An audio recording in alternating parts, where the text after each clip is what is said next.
Yes. So yeah, I don't know much about this paper. I just Barney said to recommend it, and it was like, okay, I didn't have a better idea, so uh, let's look at it. What's it about? I also didn't know much, but it looked interesting. I recommend it. Yeah, but let's see it. I mean, it does look interesting. And yeah, let's see. Okay, so this is the Twitter thread. Maybe let's read the abstract. Recovering meaningful concepts from language model activations is a central aim of interpretability. While existing feature extraction methods aim to identify concepts that are independent directions, it is unclear if this assumption can capture the rich temporal structure of language. Specifically, by a Bayesian lens, we demonstrate that sparse encoders impose priors that assume independence of concepts across time, implying stationarity. Okay, so this seems so far this seems like okay. Let's fix first everything before I said. Meanwhile, language model representations exhibit rich temporal dynamics, including systematic growth in conceptual dimensionality, context-dependent correlations, and pronounced non-stationarity, direct conflicts with the priors of sparse encoders. Taking space for the computational neuroscience, we introduce a name interpretability objective, temporal feature analysis, with process temporal inductive bias to decompose representations at a given time in two parts. A predictable component, which can be inferred from the context, and a residual component, which captures novel information unexplained by the context. Okay, I'm not sure I understand about, but we'll see. Temporal feature analysis correctly pairs garden path sentences, identify event boundaries, and more broadly delete abstract slow-moving information or novel fast-moving information, where existing sparse encoders show significant pitfalls from all above tasks.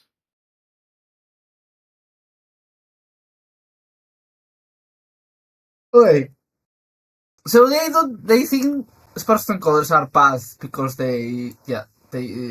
these reasons where they impose some priors, they have some other methods with some other priors, and it's something related to time, which I guess here the time is like the context, like the sequence. But yeah, I'm not sure I understand yet, like the all of this yet. Uh, Well, this another. I guess this is another. Let's do something to replace person coder paper.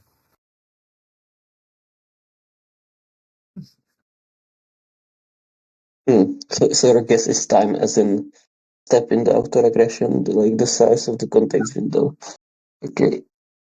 Yeah, like It Maybe sounds makes like sense, it's I something think. like that. Okay.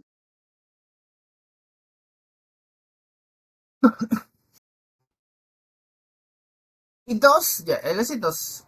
It is true that when people do sparse encoders and things like that, they are looking at like single step things, or like a single forward path sometimes, and it's less when with things like chain of thought is less studied. Like how do you do research into something that happens through multiple tokens in a chain of thought and something like that. Like, yes, there are people doing research on that, but if you think of things like the Tropic paper, what they were doing is just taking a bunch of different forward passes and looking at some specific thing in all of them. And yeah, maybe there is some method you could use that where you find like more spread out dynamics in some other with some other assumptions. But yeah, well, let's see what they actually do on this paper. Okay, so the introduction is just.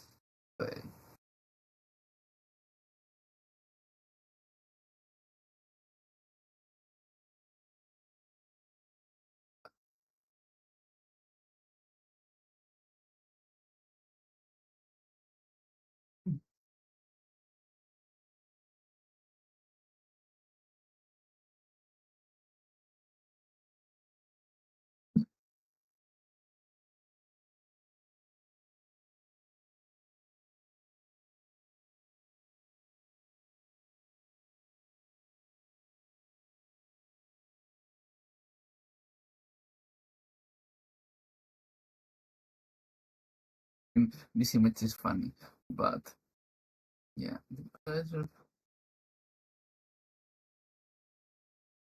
And this is passing to the language model. It leads to activations. I should my screen right. Also, let me briefly. Oh, yeah, I was not sharing the. I was not recording the screen. Okay, yeah.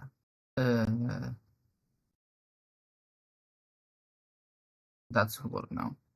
Let me quickly check in YouTube that the streaming is streaming correctly.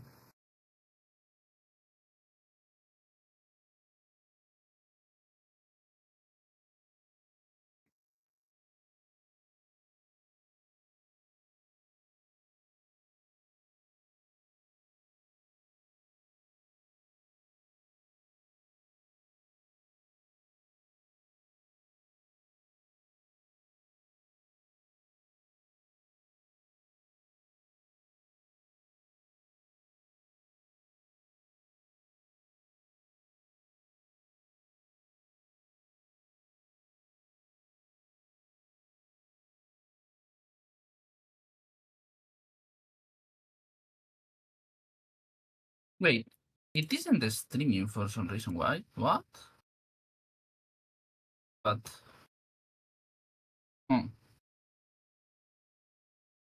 yeah, I'm confused why.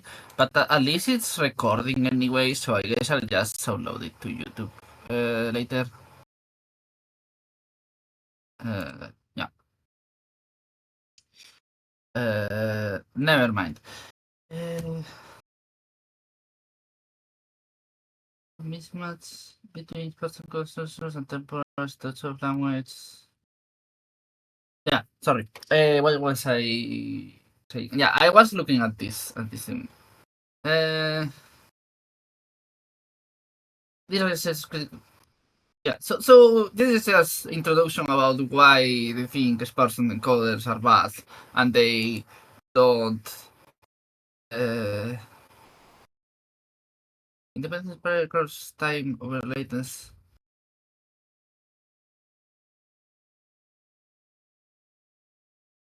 I'm not sure. Okay.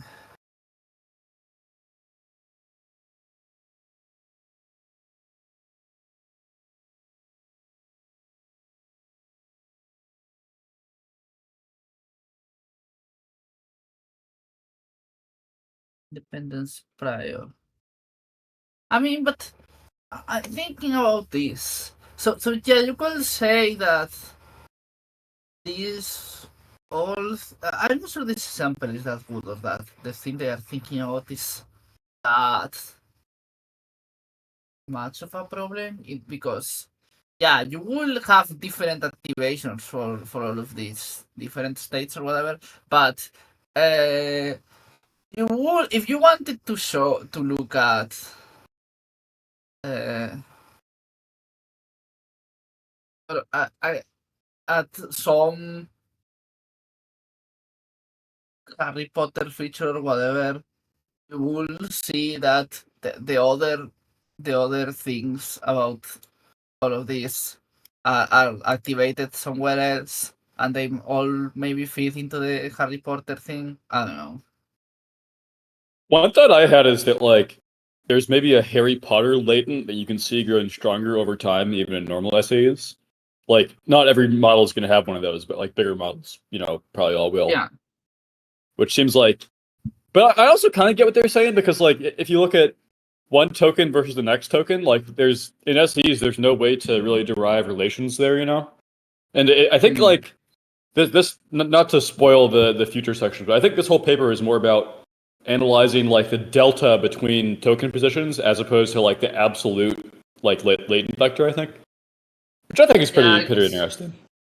I guess that makes sense. Like you're still like in the end, if you're thinking of some specific thing about how the final thing, like how some output happens on the end, like the last forward pass is still going to be calculated on its own, and you could just run it on the entire text site. So you could you could look into the sparse encoder and see how things flow from various parts of the sentence, uh,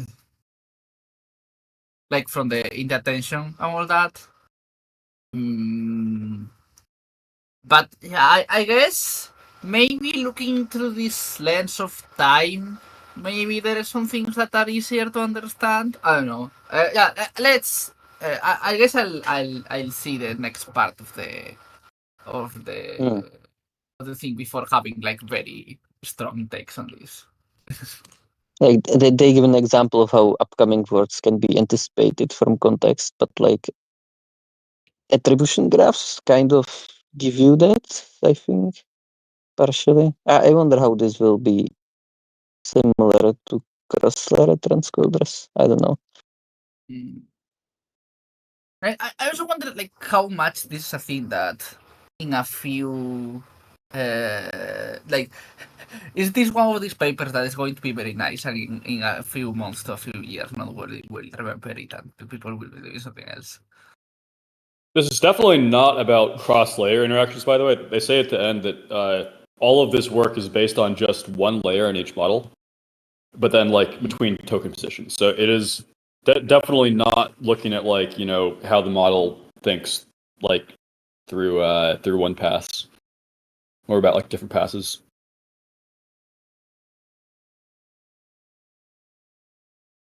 Mm-hmm.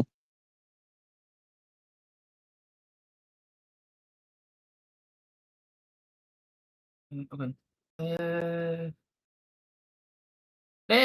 Let's see. Wait, building of the basic interpretation of sparse coding, the framework that motivates sparse coders,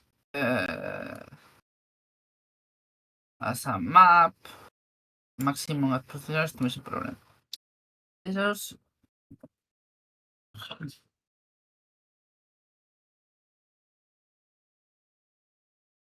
assume concepts aren't correlated across time, and the number of contexts under interpretation is time invariant.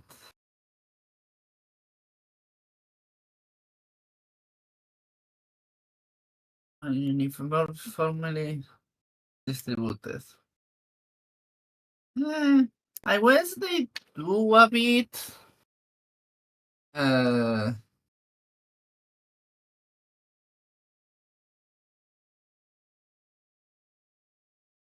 So splitting. I mean, this feels a bit much. Like saying feature splitting is just because of that. Is I mean, some of it kind of. So this is saying that in practice, you like information that there are token positions that store more information and things like that. And yeah, and the information depend. They're saying that sparse autoencoders are assuming that each token position has like independent information, where you could think that things might be represented in some more spread out manner. I'm thinking about how, yeah, I guess you do some attribution graph, you're still going to, like, in the end, the last forward pass the model has to do get all of the information at the end. So you had some Harry Potter feature, whatever, and it's just information from a lot of other layers that still looks like, you have the attribution graph and you have some different features in previous layer that activate on different concepts, and then on some later layer they have to be aggregated somehow. You could have things that are not aggregated on the end, and where it's easier to explain the model if you think of them as storing something, like something being stored in multiple tokens or something positions. Yeah, I guess that makes sense. Another thing is the thing of, yeah, with the sparse autoencoders, you do always have the same sparsity for all tokens, and it does seem possible that there are some tokens where the model stores a lot more information than others, and then you might, and then if you have some sparsity, like maybe there's a lot more features going on in that token, and you use the same sparse encoders for all the token, that's going to miss stuff. Yeah, those seem a problem with sparse encoders, but yeah, let's see what they propose actually does. Not sure if I made a lot of sense when I was thinking all out there, but okay.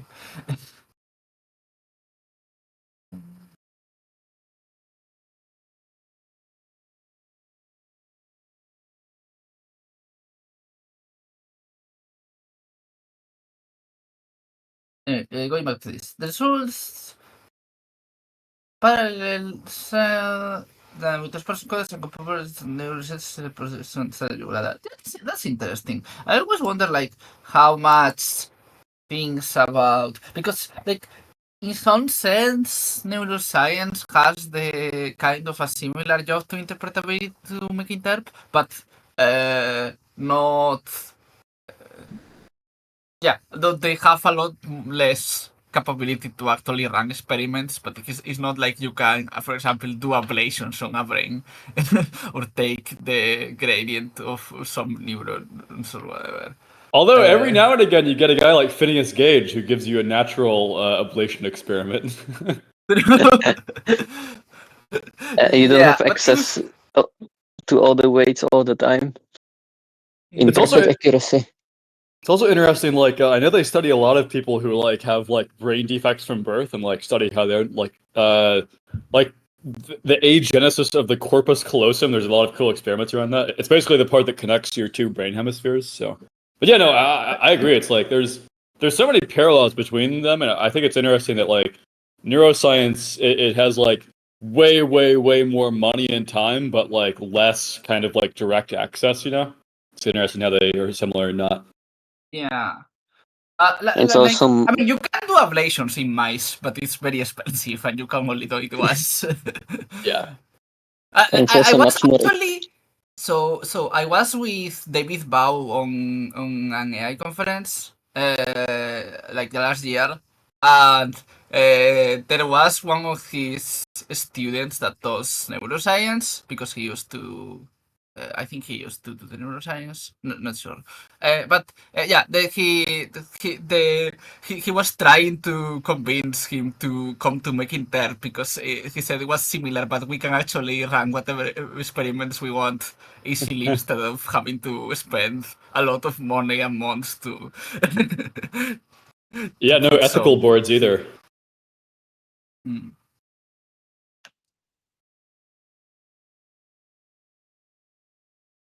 Anyway, so It's also much more mature science compared to Mech Interp since it's so much older. Yeah. So yeah, it might be interesting to use things they have figured out. At the same time, I wouldn't focus too much on doing everything like neuroscience because they also they do have a much harder job in actually doing experiments. So Mech Interp should probably exploit the fact that we can do a lot of experiments more cheaply, and also that we also know what the basic operations the neural net is doing are in some sense. And I don't think there is that I have the impression there is not like a clear consensus of what's math the some biological neuron sending a signal is equivalent to. Yeah, I think a lot of people are too eager to compare machine learning neurons and biological neurons when they're like pretty different things. And like even if one was motivated by the other, it's like they're not really very similar at all. Yeah. At the same time, yeah, I do think a lot of things, even if they are very different, I think if we switch making if machine learning switched to a completely different architecture, we still will be doing the same you still have the same kind of problems of, for example, you still need one to figure out how to divide the thing in features. So you are going to end up having something like sparse encoders, and maybe the neuroscience people have the same problem of they have a bunch of data from brains, and they have to figure out how to decompose that into individually meaningful things. And so at least there is some overlap, regardless of how similar the actual thing is. Yeah, I know a lot of brain analysis is much more in the temporal domain. I mean that's why they're pointing it out in this paper. Basically, it's like you're looking at like spikes and like I mean, yeah, you're looking at spikes. You're not looking at like a single like data point in time. Yeah, I mean, also in the brain is also doing a bunch of things asynchronously.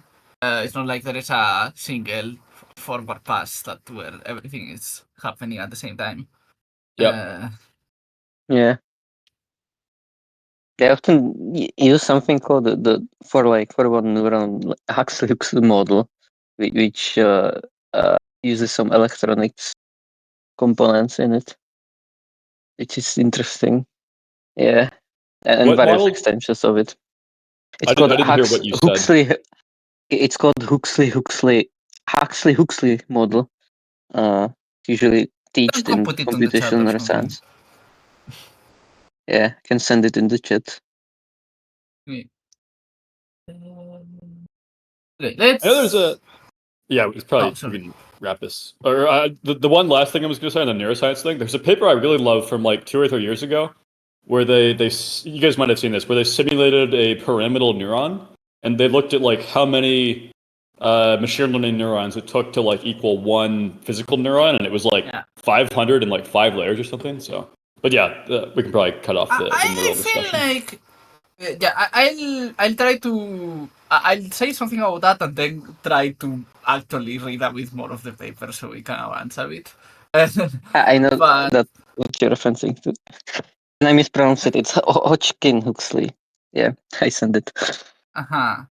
Yeah, I mean, I'm not even sure how to pronounce it, even saying it now. So, anyway, so about the thing, I've seen people quote that paper a lot, but I'm not sure that's that good of that seems like a very bad metric, right? Because I expect that seems like a very bad metric of how complicated the actual neuron is, because it could be like there are very simple operations that you will take a lot of neurons in a neural net to actually replicate if because the base architecture is different.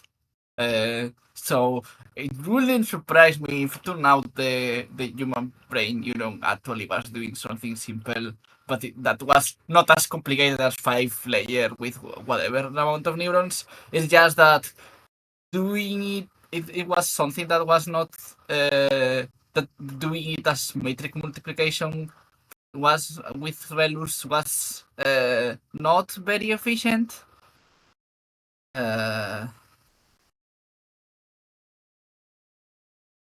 Seems possible, yeah. I just think that that specific thing is not like the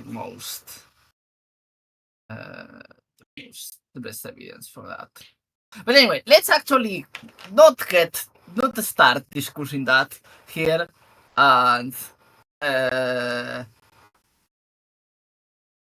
let's leave that for another moment and actually go back to the paper. Yes. Because not like the paper is about neuroscience, and I'm fine with discussing neuroscience some other moment, but let's try to finish reading the paper first.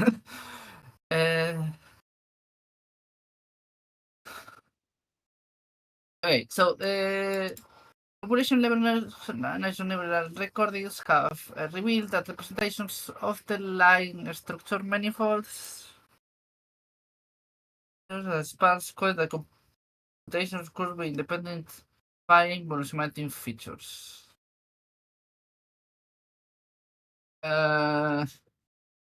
Not sure I understand this.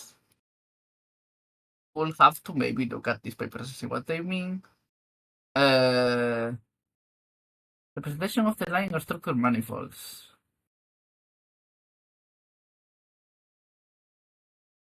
This model were pursued towards more structured knowledge protocols. Method design is iterative process of the behavior one wants to explain.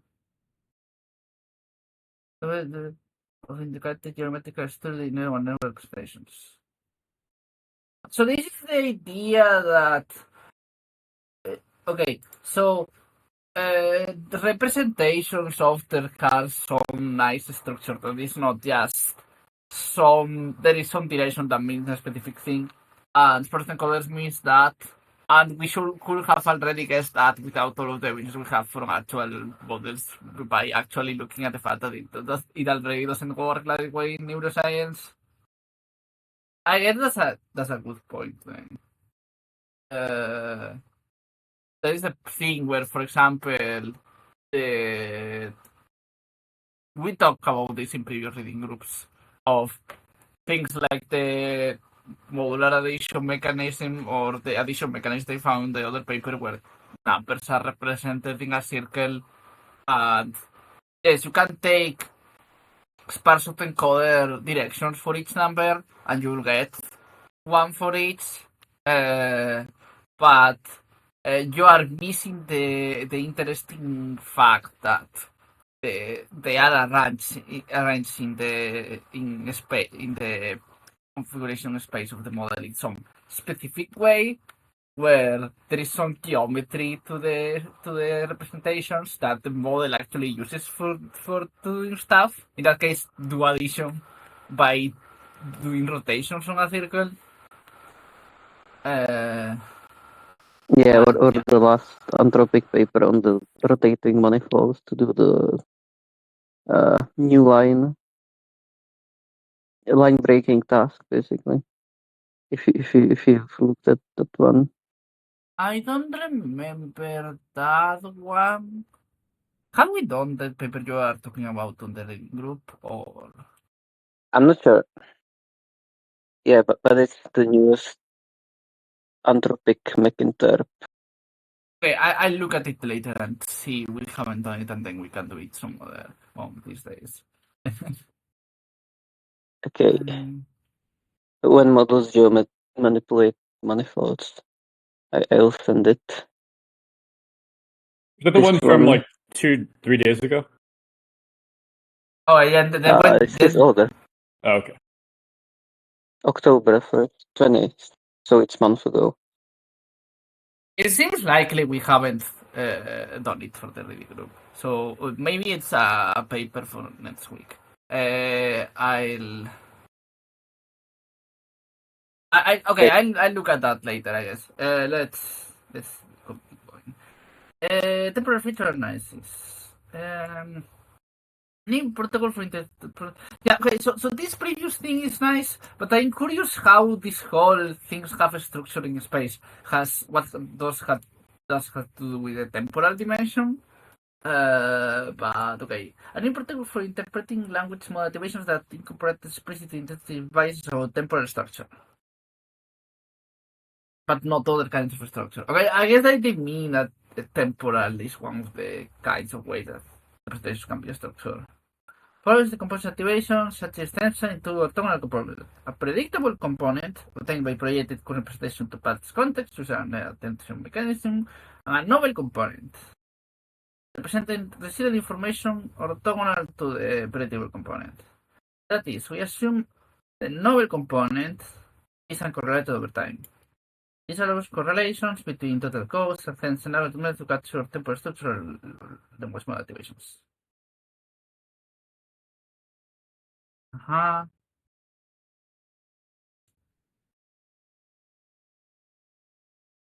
I'm not sure I understand this yet. No,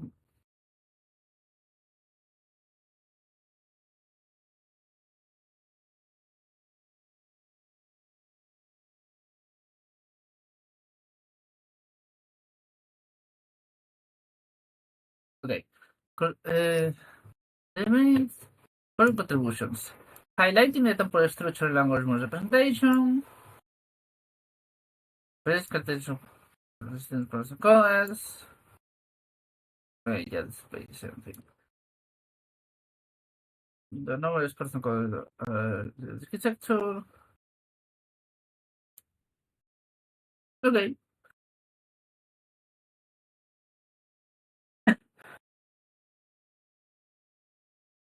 Notations.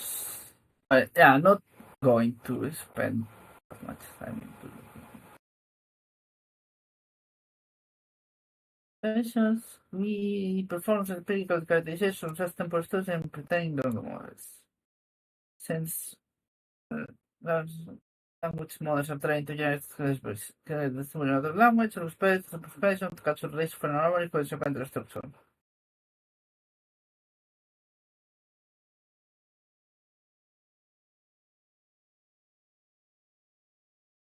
We use spine samples to analyze temporal structure for activations of true pretending language models. Bring the several single stationary nation.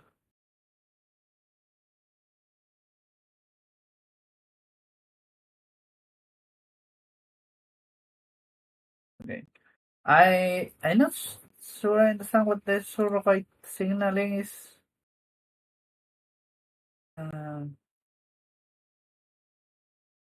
This mention autocorrelations. This is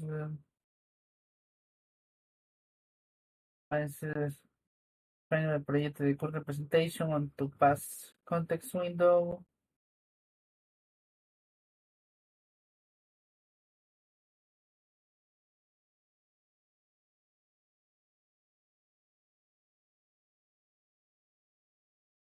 The measure over time requires more structures than a stationary surrogate. I don't want to highlight that. So surrogate is like the classic parse autoencoder, and the other one is their own, I guess. Accidentally.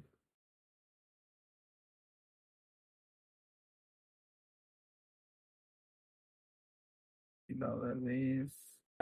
Anyway,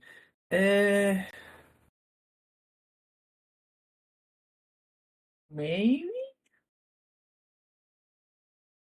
No, but this is comparing so samples temporal structure comparing it to a single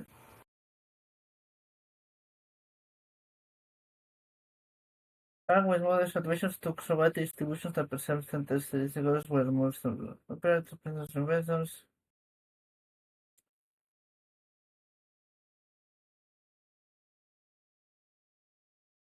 Yeah, I don't I don't understand this, and probably will have to spend a lot of time actually understanding it. So, I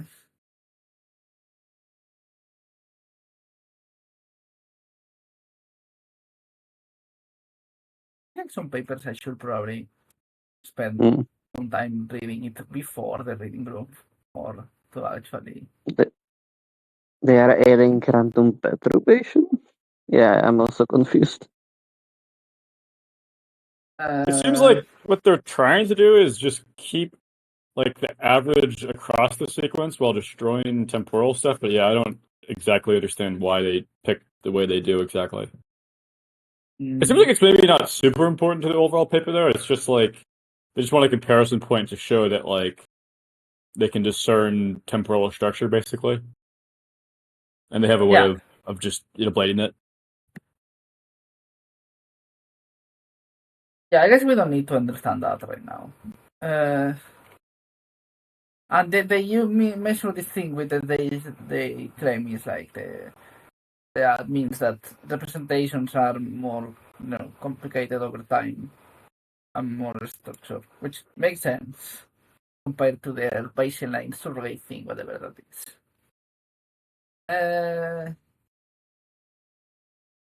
Increasing interesting dimensionality. The dimensionality of the manifold dimensions. We anticipate the interesting dimensions.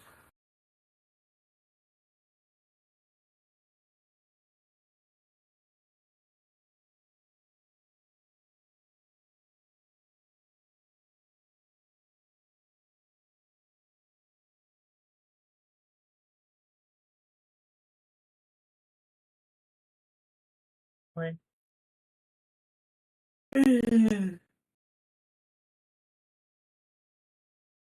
This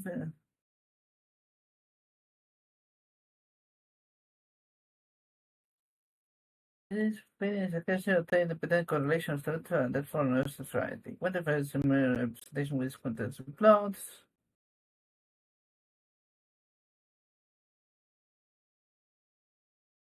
Okay. Temporal pairs person coders.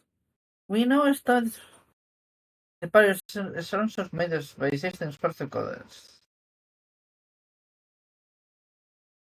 Reading the arguments on this kind of an old paper to formalize the problem of sparse coding. Okay, so this is just this profession original sparse coding paper. We know that the sparse encoded alternative can be interpreted by Bayesian lens, minimize the negative log posterior of the data.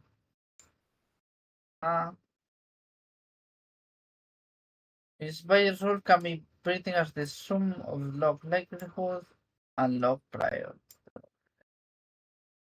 From this lens, person crosses can be described as follows.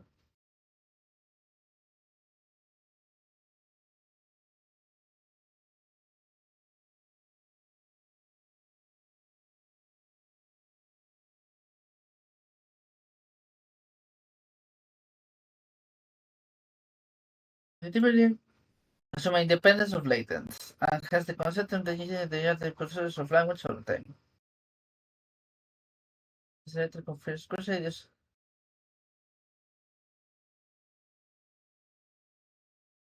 Yes. Sparse encoders assume a sparsity of latent codes necessary to explain model activations to be time invariant, transformed by variable. Okay.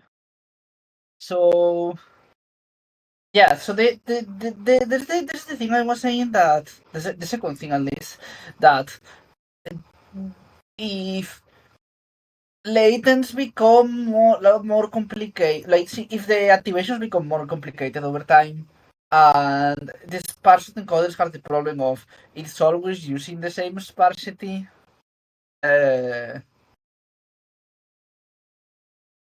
Yes, protocol there's no sparsity. So there more diverse projects the number of necessary to explain the data. There might approximately constant over time. Besides, necessary to necessary personal professions, similar activations. Only if you have concepts of concepts of the model activation potential, specifically budgets, is something but it's possibly in place. Specify the actual tempers to let the was from step one.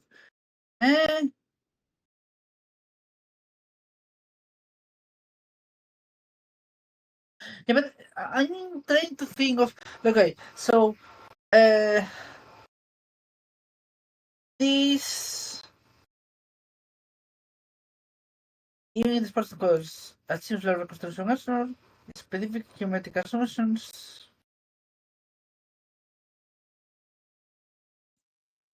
Will lead to a splitting of the input data into several arrays such as different sets of latents will activate it for even locally nearby points.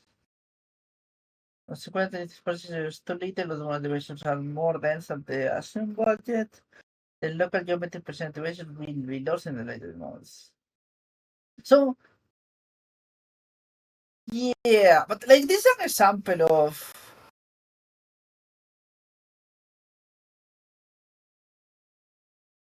I'm not sure I understand. Okay, so I understand the second thing where sparse encoders assume the sparsity of latent calls is the same.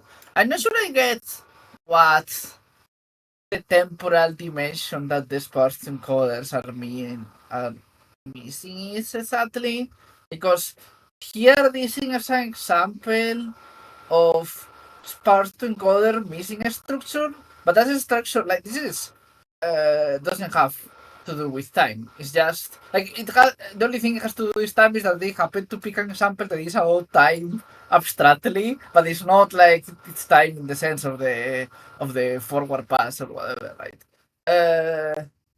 So I'm not sure. Like if you imagine some variant of sparse encoder that increases the sparsity with time or whatever, will that still miss something in their view? I'm getting the impression they're saying that it will, but they're missing some time structure. But I'm not sure what the time structure is in terms of. Is the structure in terms of different token positions? But the thing is, the model is still like if you think of what the modeling is doing at any forward pass, you can't just think of it as locally what it's doing on each token position and how it moves information from one to another. Uh, I guess yeah, there could be some cross token structure that you are missing, but I don't think they gave a good example of it. If so. I think you said that like if you had an SAE that decreases sparsity or increases sparsity over time, then it would be good. I think like what they would suggest is like you have less sparsity over time, so like you allow for more. Yes, Like sorry, for example, yeah, less top K, sparsity. like you increase it over time. I mean, I can see what they're saying. You know, like if you evaluate an SAE on like that text sequence at like the second token, like at how, I mean, like you know, if you have like 100 vectors, they're all going to be like just like useless almost. But if you do the same thing, you know, 50 tokens later, it's like get a lot more information. And also, I kind of feel Yeah, like being able to like schedule like the top K number, like increase it. Like I feel like you kind of have to understand something about the structure of the text to do that. You know, like you can't. I mean, you could just try to go from like, you know, like maybe uh one SAE latent per or yeah, like one SAE vector per token position or something. But like if you do stuff like that, it's like it's never going to be an exact match, and I feel like you kind of have to understand like some of the text structure, you know, which I think is basically what they're doing because they have like a training, they have an attention matrix that's trained, but yeah. I'm just curious about. I still not sure I understand what the like. So yeah. I know. I get the impression that they are saying something apart from. Yeah, that there is something about the temporal structure, right? And it's not just they feel like they're saying there is something else missing apart from the sports encoders, apart from just they have too much sparsity on later tokens because where as something where the sports encoders that decreases the sparsity or whatever over time will still be missing some temporal structure, and I would like to see, maybe they'll heavy later, some example of temporal structure. This here is an example, but I don't think it's an example of temporal structure in that sense. It's just an example of some structure that the first two calls are actually missing. But it's just because the days of the week are represented in a circle and the model is missing, not seeing the circle, but it's more about missing geometry than anything to do with time in the sense of the context, how the context moves and whatever. But maybe they'll explain more later. Okay. Imperial.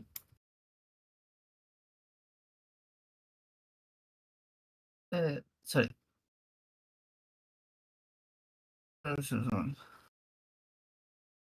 Local geometry presented activations will be lost percentages.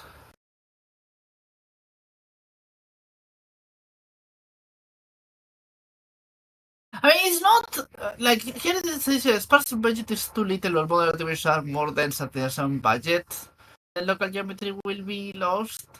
I mean, it's not just that the sparsity budget, yeah, right? Because the sparsity code is still missing no matter how much sparsity. The fact that this direction is some sparsity code activation and this direction is some sparsity code activation, if you just look at which sparsity encoder feature activate, you're not going to figure out that they are on a circle. And the model can do nice math if assuming that they are on a circle and doing rotations or whatever. And if you try to figure out that with sports encoder, it's going to look like a mess with so Monty gets multiplied with by this thing and Thursday by this thing, and it's some some kind of not very compressed representation of that. This also reminds me of the OG Grokking paper.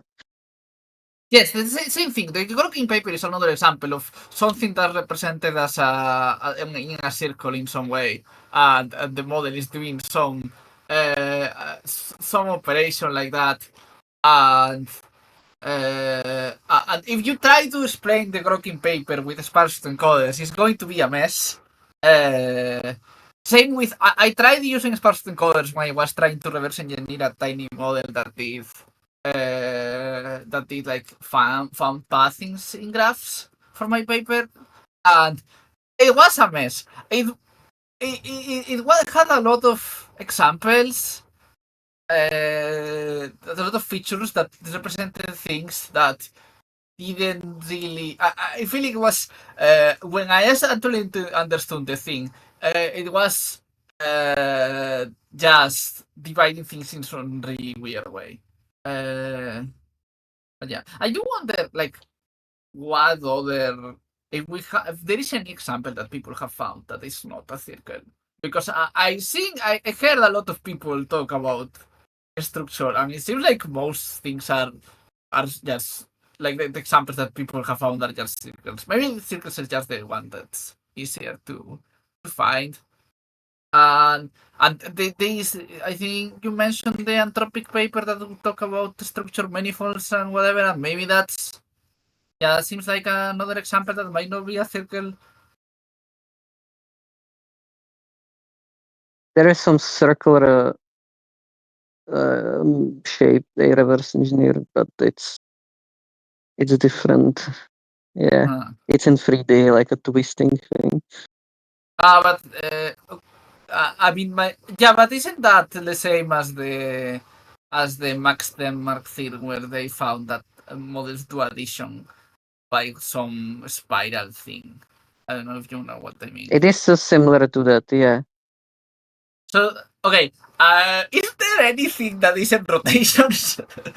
Because it starts to feel like all the examples we will have are some kind of rotation. Theory of everything in Mech Interp is rotations, yes. I mean, there was this other paper by Neil where you could do all the models did group compositions by doing something like the rocking paper and generalized to more things. But now Neil is less confident on that paper being right. But yeah, I don't know. Imagine Did you go completely through up. that paper?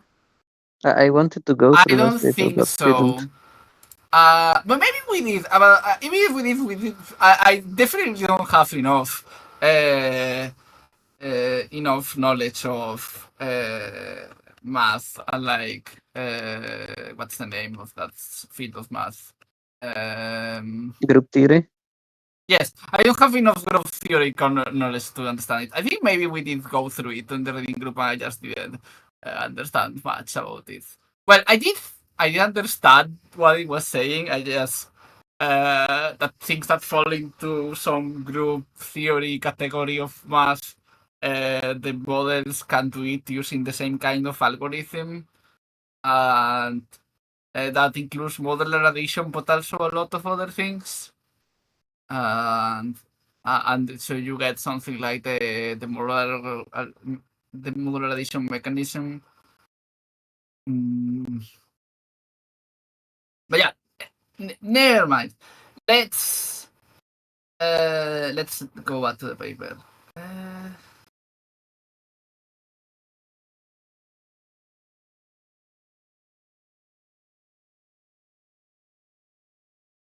Yeah, so it is an example. The thing is that, yeah, talking about this temporal thing, but I'm curious about what the empirically validated thing is, because the previous examples are examples people have already found, so that you don't get to use them as example of evidence of your thing.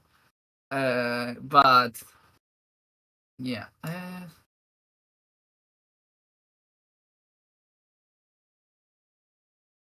Temporal feature analysis. Temporal feature analysis decompose activations into two components. A predictable component, a sparse normal component, orthogonal to the predictable component that captures the information in a time t.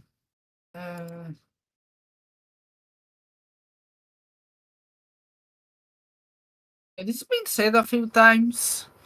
Let's see if I actually understand it. Okay, so they divide the activations in two things. One is a predictable component. Okay, projecting xt. So it's the activation. Okay, the activation. So X are the activations. So they are right. So they are projecting the activation into the previous contest direction using attention.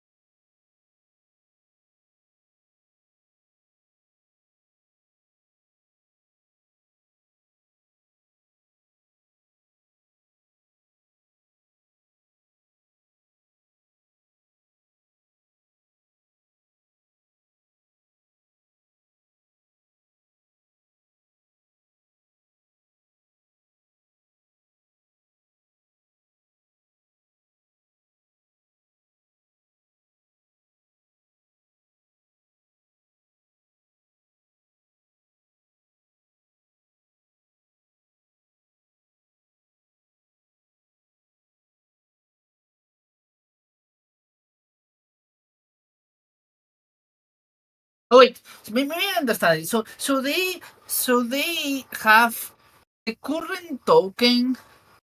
They are trying to divide it into the information that comes, the parts of the current activations that come from previous tokens, uh, uh, which they do by projecting at the current activations into the previous activations using attention to see which ones it was taken from, and some the parts that are new from the current token, right?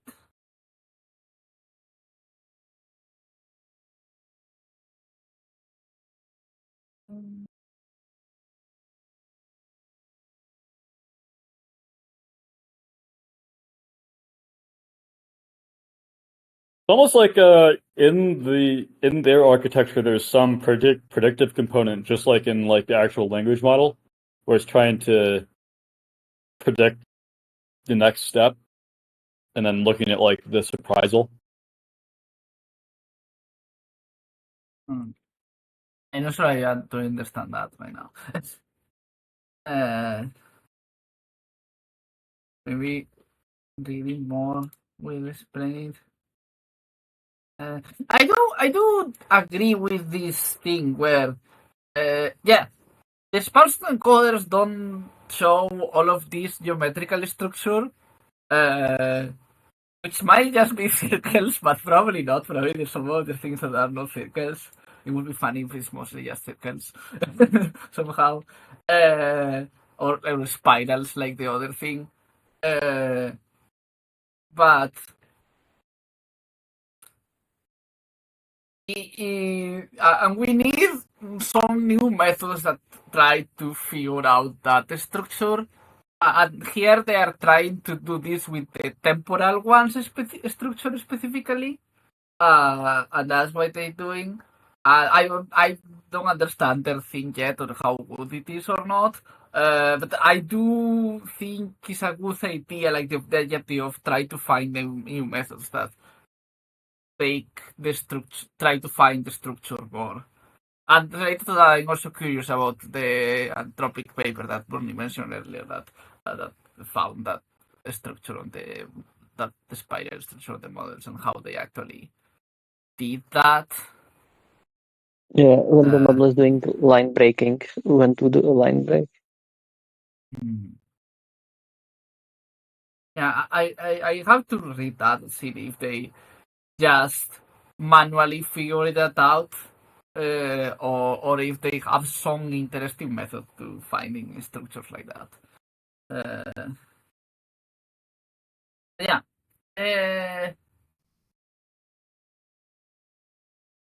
Contextual information transmission from the United States. Tradition is then predictable. Yeah. Well, the remaining signal to civil kernel model. So yeah, so they want to divide I guess they want to divide the things that come from previous steps from the ones that are new on this current step.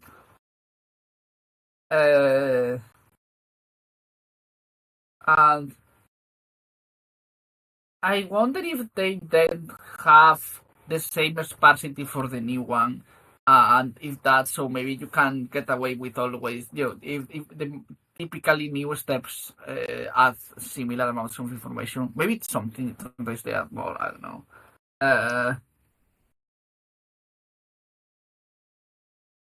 Dimensions show that division contests and common cuerpos entre two ser parts well. X at position T, predictable, uh,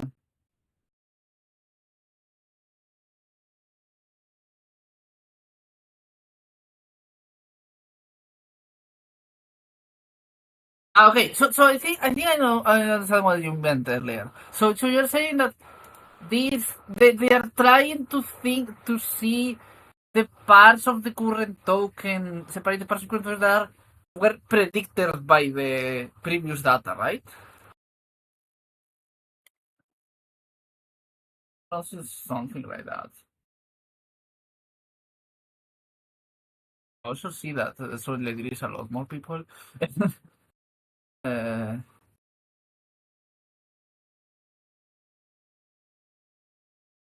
Brief summary for the people who just joined. So yeah, we were looking into this paper. They basically have think that sparse encoders are failing to account for a bunch of structure in the activations of models.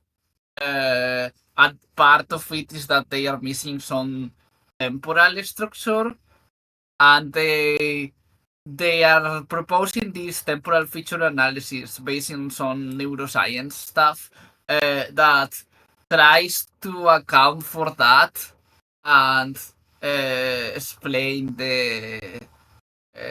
explains the activation of the model in some way that has different assumptions and it finds some temporal structure.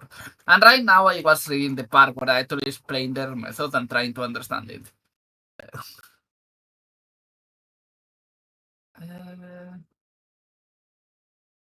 The pseudo component of the code, which is not correlated with the past. Status person code encoder. Oh, wait. Yeah.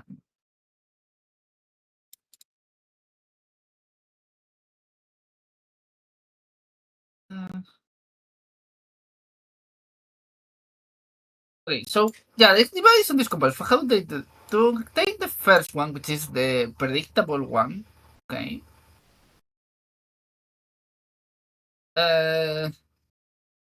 They project the activations into the previous activations. Explain the So predictable variable.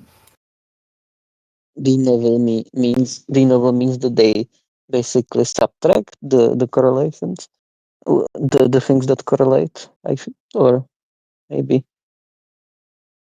As a convex combination of past data. Self-attention layer on top of a single ReLU. Okay, so they have attention. Yelling. This thing is a function of the previous context and the current one. Meanwhile,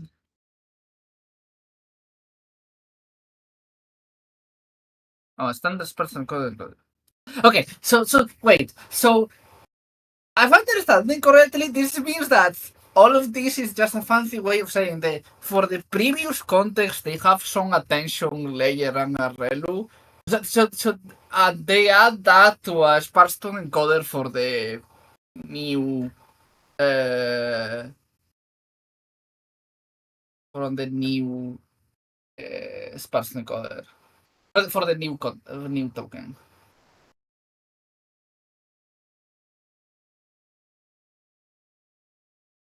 I'm still not sure I understand what the attention is doing. If it's just attention from the current token to the previous ones, but project on the current token to the past token is the language that they use, which seems like it's somehow backwards, but that seems weird. There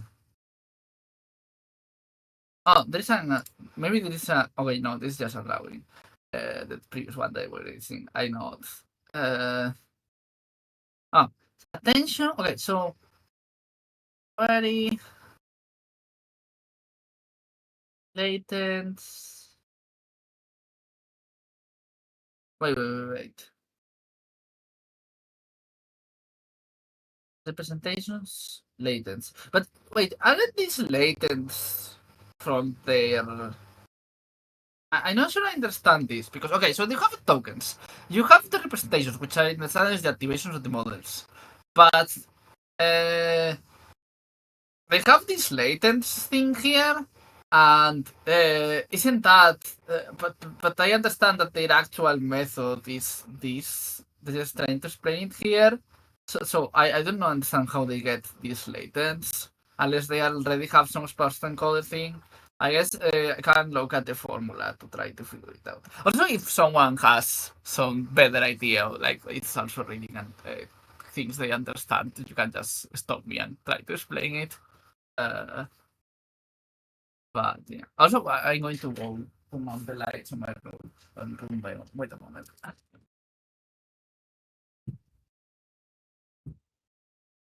But it's starting to get late. Anyway, uh, going back to this. I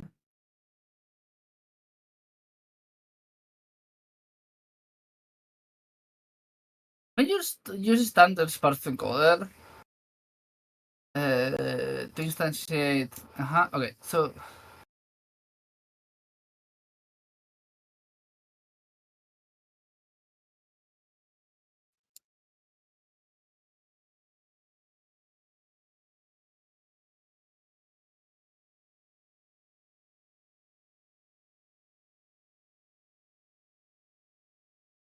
oh wait. I think I maybe understand.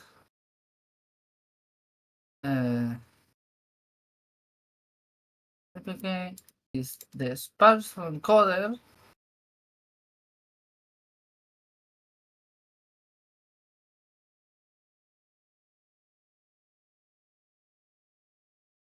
Okay, no.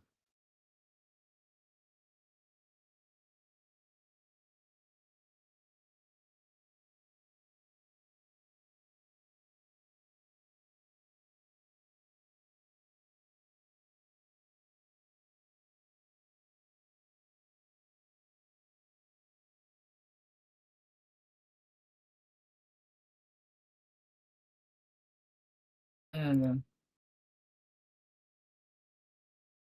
okay. Little complicated. And sparse encoder. So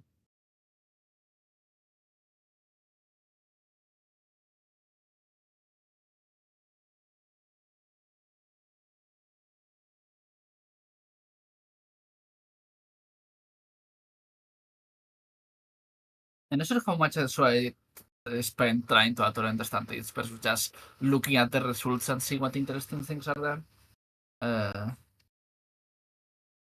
If people want to just skip this and go to that, feel free to tell me. Going back to the what was the image? So they mentioned a sparse encoder. So maybe they use a sparse encoder to get this, and then they do query context.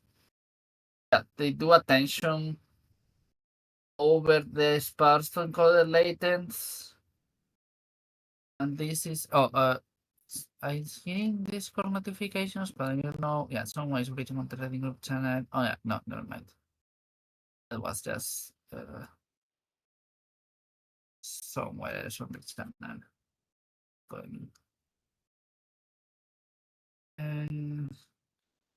Yeah, I don't know. I'm going to keep reading and maybe later I'll go back to try to understand that. Sanity checking temporal feature analysis. Before analyzing how different approaches represent the temporal structure of language, we demonstrate that temporal feature analysis performs on par with sparse encoders on standard metrics to a reconstruction error.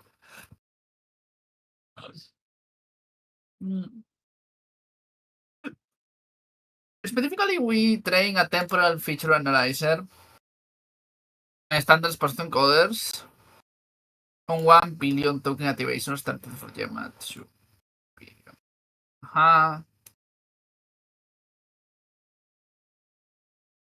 Special predictions only model. Only was spread on the parts that the operator is likely to be more difficult reconstruction it. Okay, yeah, so they do have a part that predicts the next token. And I'm guessing they are trying to subtract the part that was predictable from the previous token to the part that is new. Anyone said which part of it are in temporal feature analysis more salient in defining its performance?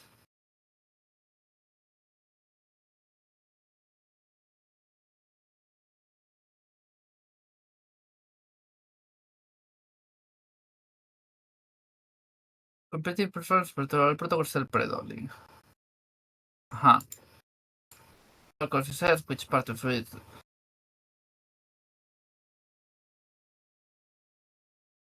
Also, let me.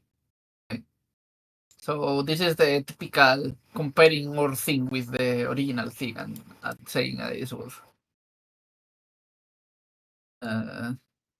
It's yes, does sound look nice. Right, which one is theirs? And so let's see. Oh, I didn't want to do that. I need to know that.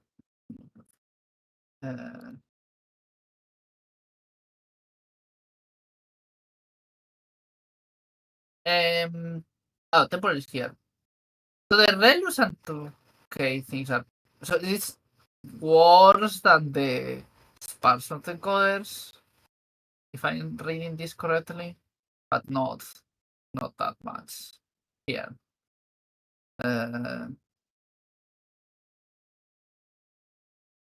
I guess a bit better on this signal variance thing.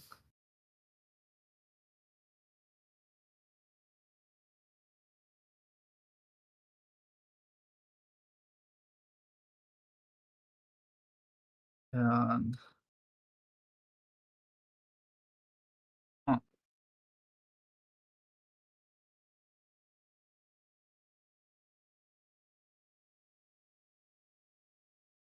okay. It says which part of the temporal is more defined is performance. This estimated priority part considerable. Yeah. We see that the error vectors are approximately orthogonal, suggesting modulus computed predictable in novel codes are capture separate bits of information from the input signal. Oh, that's nice. Furthermore, we find that the bulk of the pre-reconstructed signal is captured by the predictive code. In fact, the percentage contribution to the predictive code is 80%.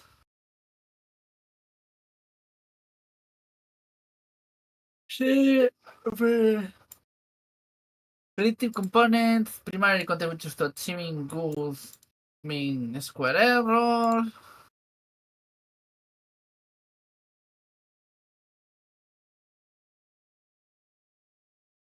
And position invariance. Ajá.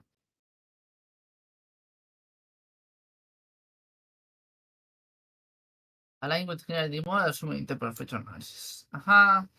Captures the average construction. How to restore Mueller contextual cynical expected variance calculation.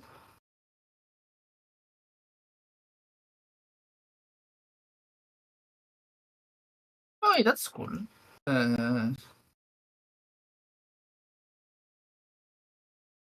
Activations, load, okay, but no, what's this?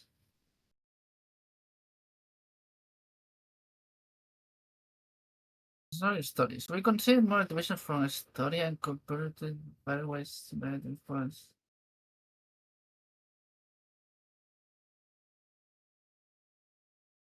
By the way, yeah, I see you haven't been talking for a bit. I guess. What do you think about this part? Like, okay, so first, did anyone actually understood this or not? Like how the temporal feature analysis thing works? Because I don't, but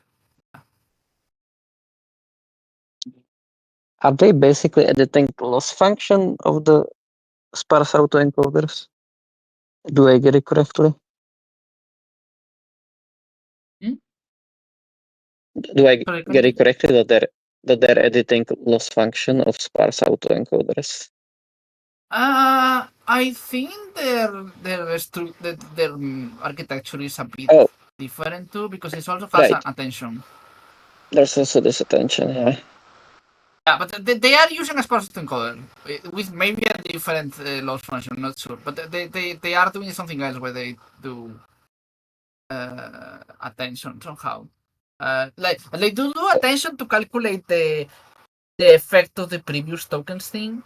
And they do the sparse encoders only on the new information. I think. But yeah, I'm not sure I understand that much. But yeah. Oh, the latents, is that like inside of the sparse autoencoder? That's the part I don't understand from this drawing. Because here That this is would make sparse sense to encoder. me. Yeah. Yeah, that But it's this, yeah. I think the left is just like the actual model, like just the main transformer. I'm no, pretty but sure. But what are the what's the difference between latest thing? representations and latents? Yeah. Oh yeah, that's a good point. Yeah. I would say the latents are like what the activations of the autoencoder.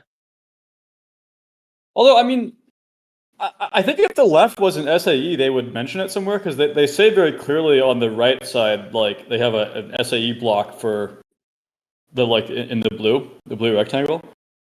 Maybe representation versus latent is right after token embedding versus like at the layer they're looking at or something, or like like Oh no, the first layer versus like middle or something. I don't know. but no, but if but here, so this is the T, and this is also the T, and there is where the sparse encoder thing is. So maybe it is the sparse encoder. This is just a weird way of drawing it, right?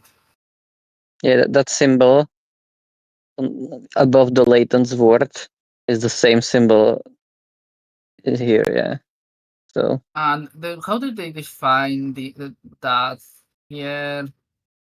So I'm not seeing the whatever. What's the in general? The predictable component of the signal. Okay, yeah, but so there is definitely here something that's a function of the sparse encoder. The sparse encoder. Society. Uh-huh. I think they're using the SAE to get the which is the predictive component, which is like maybe getting a construction error, and then the which is the other side, the novelty component is like to record anything that is new that the SAE can capture. That's just the bit I'm getting from it. Yeah, but they are also using a sparse encoder for the novel component, right? Because here it says we use a standard sparse encoder to instantiate this thing. And Apply. to derive, yeah. But this thing, they say earlier that let me find.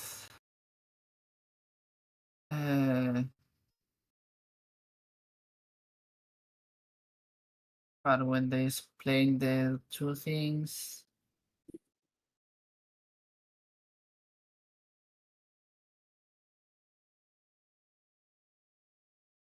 okay, confused. I had the impression that the one with P is the predictable one, and the one with N is the wait.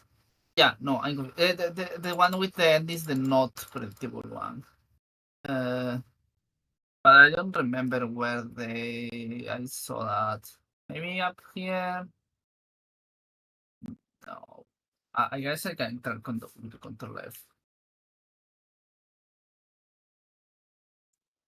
It feels like not super well explained. Maybe. Oh, here.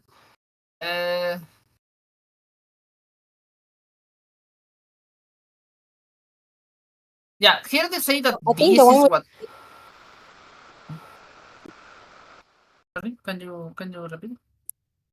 yeah, it's like I was agreeing with you. The one with the P is predictable, and the one with the N is the novelty. So it could also be that the ZNT is also with an SA, but then now I'm also thinking about if Yeah, they because here use they say that they use standard express encoder encoders to instantiate this, applying it to the I think it is the representation minus the predictable to derive the non-predictable, right? So they also use person encoders for that. But then I'm confused how they get the predictable one. Okay, so they say to obtain the the predictable one, they project XT XT. onto the past Yeah. context. Specifically, they use a self-attention layer on top of a single ReLU layer. On top of a single ReLU layer. Wait, do they mean latents here after applying a ReLU, maybe? I am confused, to be honest. Like, I'm confused what this latent thing here is. Do they actually they do it as B1? Maybe they do B. I don't know how to write B, but maybe.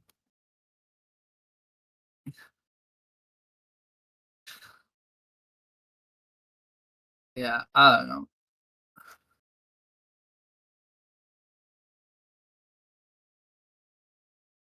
Yeah, I'm not sure I'm how trying to they ask. compute this. I'm trying to ask Jimmy about the latents. Oh yeah, you can try to copy paste the paper into ChatGPT or Yeah. Cloud and see if it's understands that. Anyways, maybe we can ask the authors or something at some point. I don't know. I never did. I still haven't asked.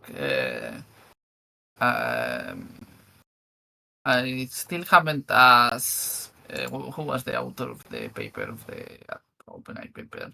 So I said I was going to ask him wanted to moderate the group. Leo Gao. Yeah, I haven't asked him if he wants to moderate the group yet. I probably should. But yeah.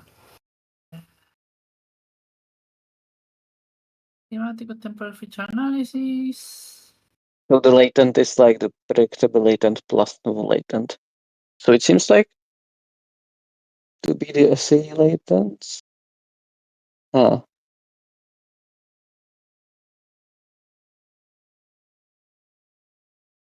I can search for latent.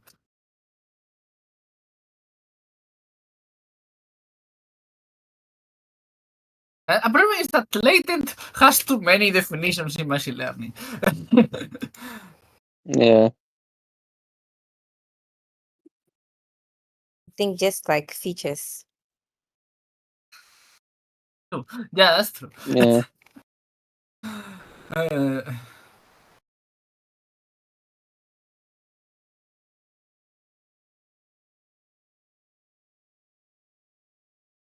yeah, when someone says latent as opposed to representations, I assume they mean some sparse encoder, but wait. I think I understand maybe. What if the latents are the latents of the sparse autoencoder from previous steps?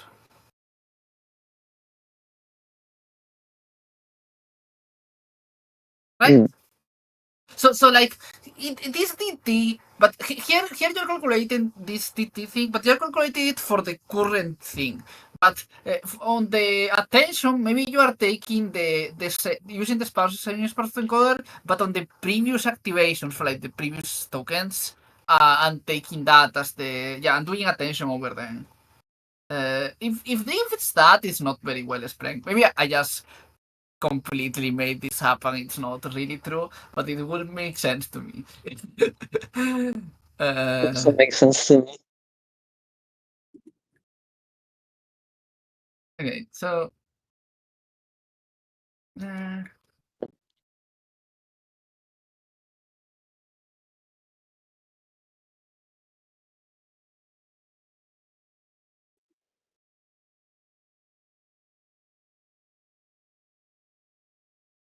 then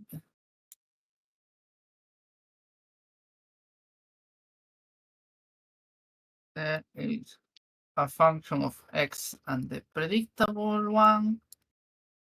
This is this dt of this delta time. I mean, the beautiful delta is the difference uh, x and the d of the predictable delta of the predictable.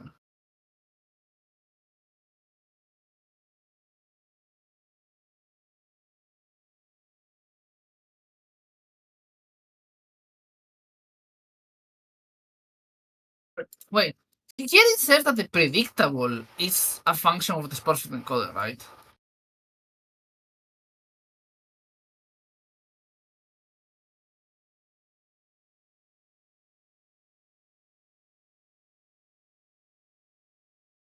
And the not predictable is a function of the sparsity encoders too, and the previous. Okay.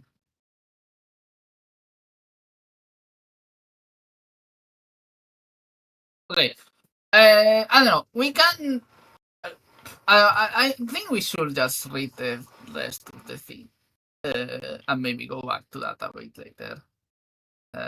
Because I don't want to do the thing with the previous paper where we spent all time in the bridges and then we actually read the conclusion or half of the other things. Capturing the dynamic structure with temporal feature analysis, experimental setup, we had analyzed standard person coders and temporal feature analysis. I'm very curious. Maybe they explain better on the Twitter thread. No. Yeah, we can try to read it. Yeah, I was. The variety looks like sparse encodes, motivation over time.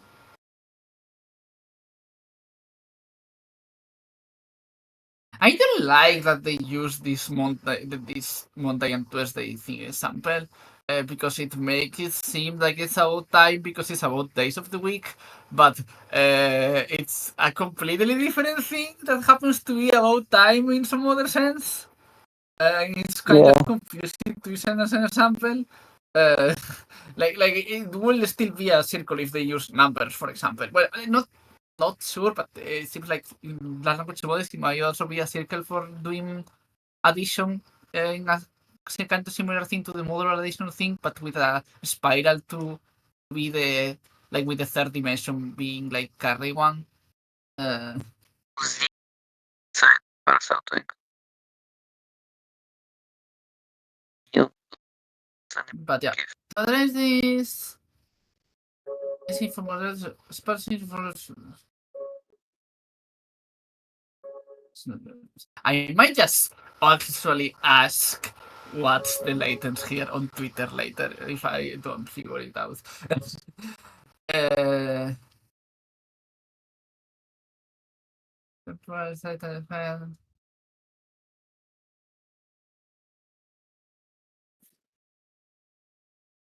Could you share a link to the Twitter? it's on the reading group. Okay. A bit. If you just scroll up a bit, it's good fire retweeting this, which yeah. You map results as above, so you person color codes like temporal structure. This.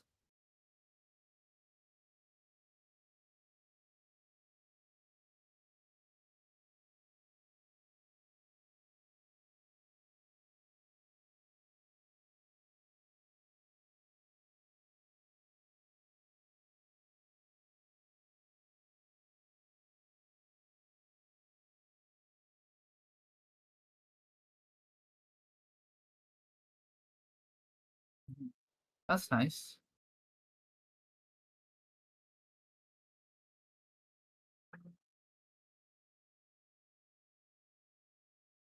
Oh, there's a lot of cool results here that probably we should maybe read a bit further too, actually.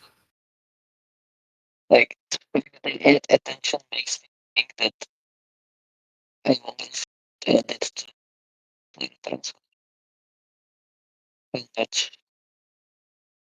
Oh, sorry, I'm not understanding you now. Like it's not. I'm hearing you a bit badly. Something's wrong with your mic, Ernie, I think. That's better. Now it should be good. Yeah. Okay. The fact that they use attention in the architecture makes me think that wondering if you could somehow also add it into like the cross-layer transcoders and have the like activations of the attention interpretable basically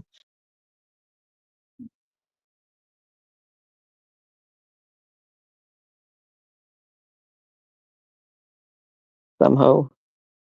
Now I'm thinking, can you do like in the previous paper they were doing sparse models, right? But they were not.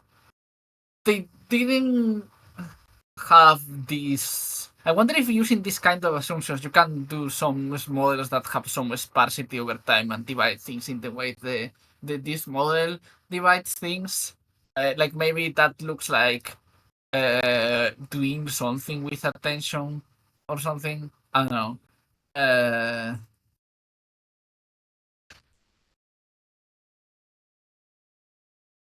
Yeah.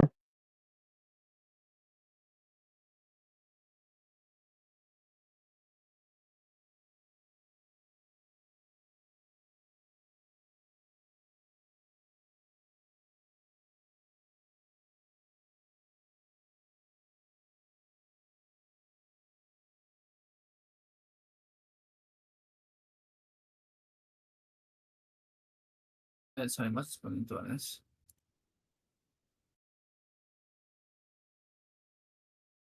Okay, yeah.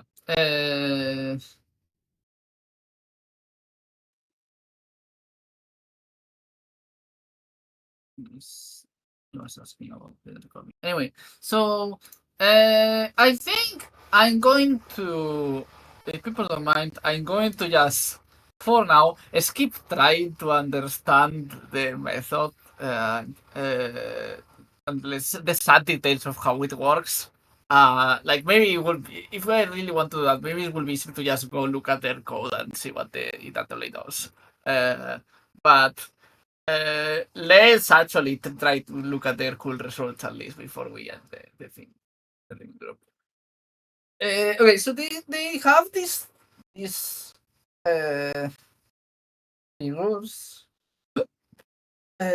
We consider model motivations from a story and compute pairwise similarity of codes treated from different interpretability protocols. Uh-huh. So they have the yeah.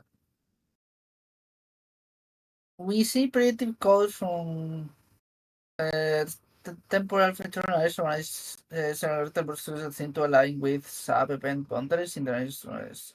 With the novel code, primers based on change in the narrative. Middle standards protocols show a mixture of the two structures with some similarity to the structures made by novels.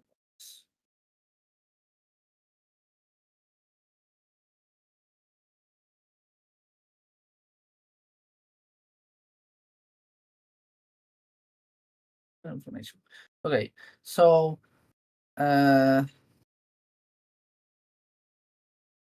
activations.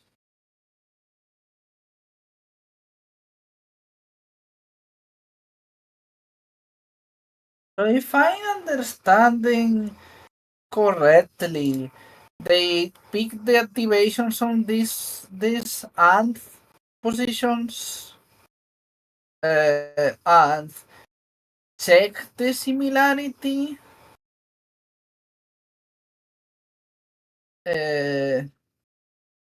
between them. Where on the if you just pick the activations, you get uh, this thing where the ant are the ones with ant are separate from these others. Well, there's a few more than the ants, but yeah. And if you do the sparse encoders, you get this mess. I mean, in some cases the ants are also separate, but yeah, it's like there is a bunch of other stuff. And here, the novelty thing also has the ants separated, and the temporal does this thing where they are here probably in order. I'm not sure what the color means. Okay.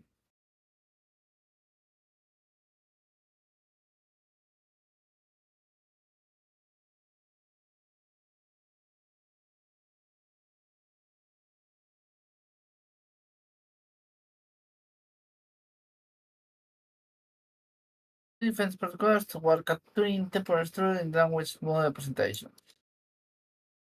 Offering imperativamente for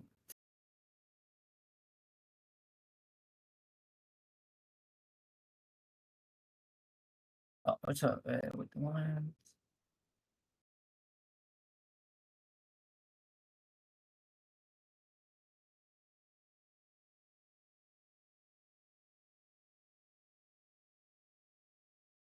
So what else?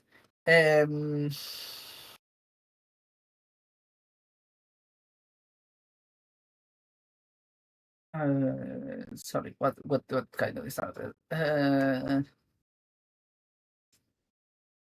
I think constant for your bad sentence. I but I'm first with the constituents from past correctors setting correct over a sentence first. The old man the old man the nose. I was about to read it coherently, but no. This setting captures a domain where the context requires interpreting constituent words in a manner that is the most taken position from the most pertaining prior.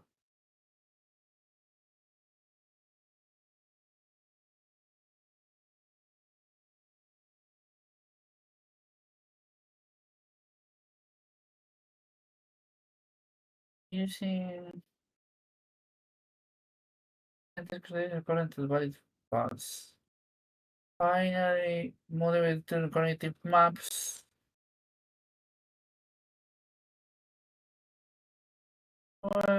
Which is when different interpretive products, latent codes capture these interpretations. Okay. I guess maybe it will be easier to just see this formally first of the results on the thing. First, addressing in every sense.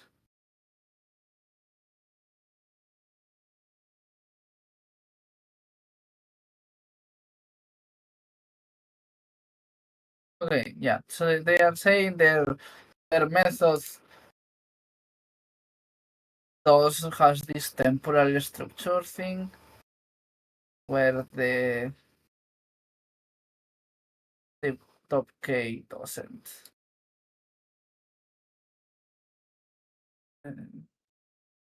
Okay. Concretize this process for similarity happens from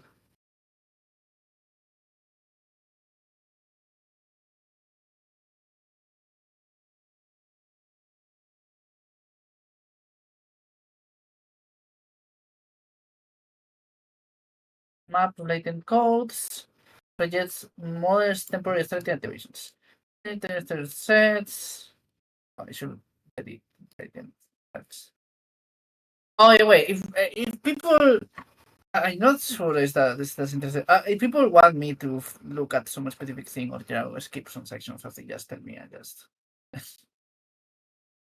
Otherwise, I'll just keep reading. But yeah. This is getting kind of late. Lately, we are making the reading groups are being long. To be fair, we also done very long papers. But yeah. I don't mind. Anyway, I mean, it is.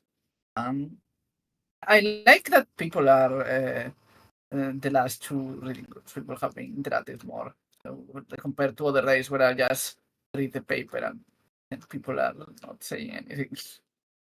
I think I mean, I only have joined, like 2 of these so far, but I feel like if you maybe like tell people to like read it in advance, like we might get a lot better discussion. Like if everybody just waits, I like think spins it. that is true. I used to do that. I kind of stopped actually. Like I saw that a lot of people didn't, and then didn't want to talk because they didn't actually read the paper. And I also kind of started increasingly not reading the papers myself. So, Yeah. but yeah, maybe we could want to try to read them. Or just like not like make it mandatory, but just like encourage, because like people should still be able to just pop in, but like yeah, I don't know. I do think if people can, you should try to read the paper beforehand. I just know, especially the times I end up deciding a paper kind of late. I might not even read the paper myself, so I'm not going to expect everyone to do it. But if you can read the paper, that will help. Yeah.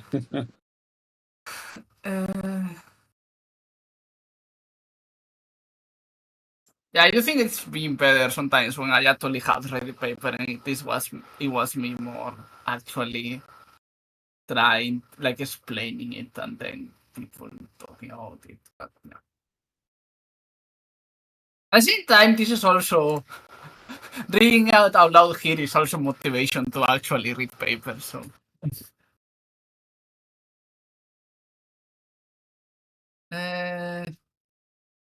I feel like I pay a lot more attention when I have to do this than when I actually reading the paper on my own and my eyes kind of skip over the parts I don't understand. Excellent. Anyway, overlating code suggests more temporary setting activations. When similarity to slow versus fast moving signals. For the qualified starting time. Compute the Fourier transform. Thermal activations and divide the frequency spectrum into two halves at a critical frequency, such as the energy. The frequency is below C. Equals to the sum of the square phase of all information. The find part.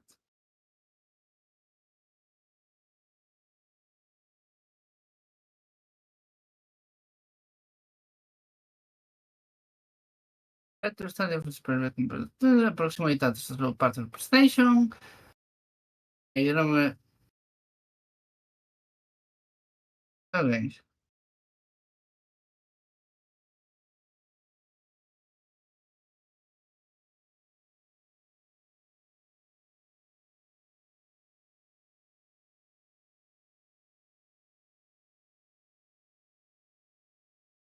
So they divide into high frequency. So they do the Fourier transforms, the model activations, and they take the high frequency components and the low frequency components and see that the low frequency ones correspond to the uh, to the yeah, to the predictive part, to the past context thing, and the fast one is similar to the current, like to the new information thing. I'm not sure what it means, like how to think, understand how to think about that in terms of like, what happens if you, what are you doing when you are looking at the frequency of the activations? I guess they mean on on the on different tokens like the activations and take the frequency of how the activations change over time. I guess a thing you can do.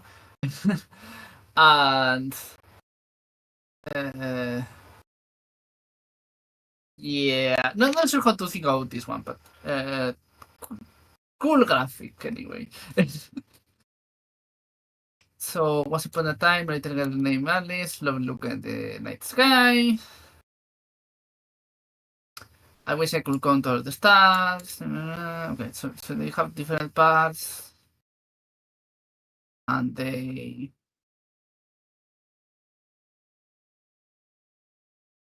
Well, here it's not.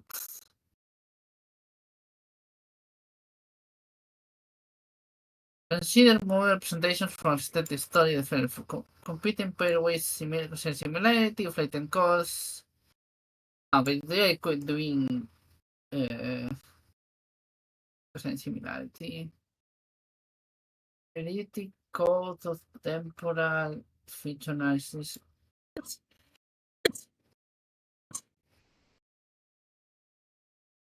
I mean, I feel like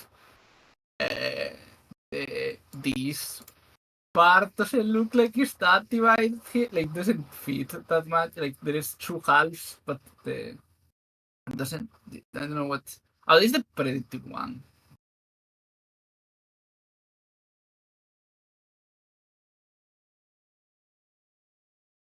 Nobel. Kind of hard to see on this one. Value is kind of a mess. But it's also still. Okay, I guess the the division is like this here is it's Python, so it makes sense that it's very like there are two halves. But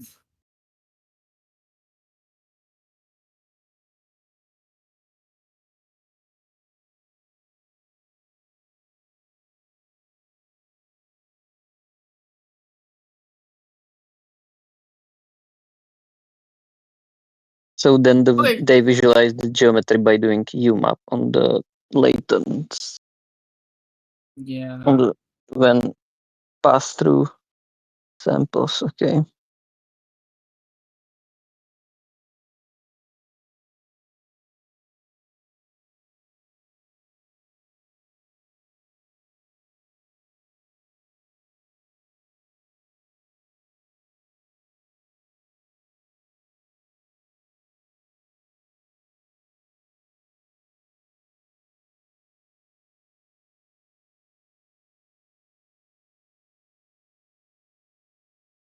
Uh,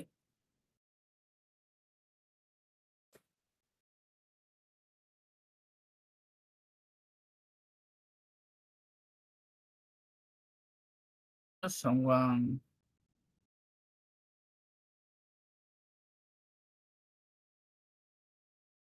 mm, I respond to that later. I think someone is asking in general about.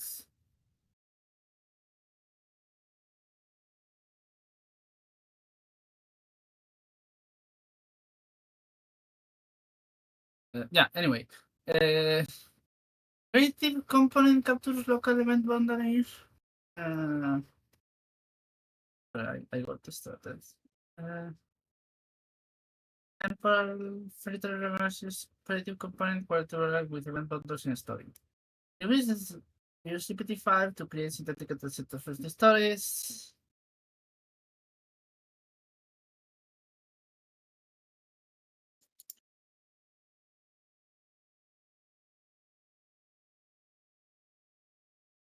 Hierarchical clustering sparse encoded colors from one personas. The all band debut.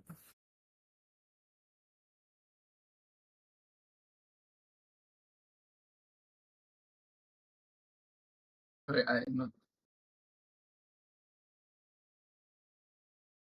I'm not completely sure what I understand the point of this whole of the garden path sentence thing because they're kind of broken It's sentences. I would expect the model to just guess that there is missing some word, and I'm not sure I understand their conclusions they're getting about them. this example looks simple. There's some other example that's more complex where you can see more of it. It's in the Twitter thread. I'm not sure if this is before or after in the paper. You mean this Oh thing? yeah, yeah. Yeah, no, that's another thing. Yeah, this is the here for the story, Okay. and this one makes sense. I'm confused about the point of this. I don't know why I was looking at this. Yeah, so here they are looking at this sentence, what are this the test of sentences that are nonsensical. The old man, the boat, and things like the sailors man, the boat. Yeah, it doesn't that don't make sense. I'm not sure what the point of those are. I think it's probably why something what. Okay, never mind. Mm. Yeah, so this is cool structure that you get uh, by looking at the cosine similarity. I think of the represented, but yeah, pairwise cosine similarity of latents. Uh,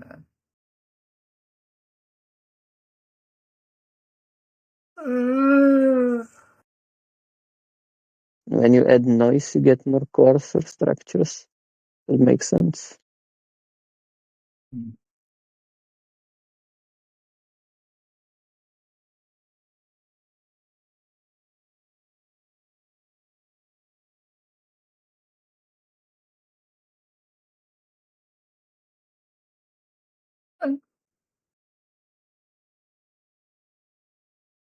Oh, nice. It is nice. It seems like a very cool thing if you, yeah, if you can just use this and this uh shows interesting, like play. It's maybe interesting to play around with this and see what it says about different texts and like what the event controllers are. I'm Yeah, curious about code, like how it divides code up with this method. But yeah. Mm. And what else is on the? Yeah, so there's tech head maps, maybe stage, generalizing other domains.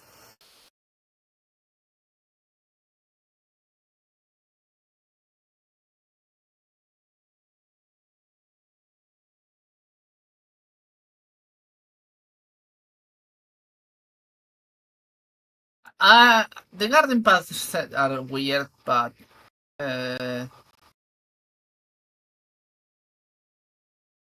anything map.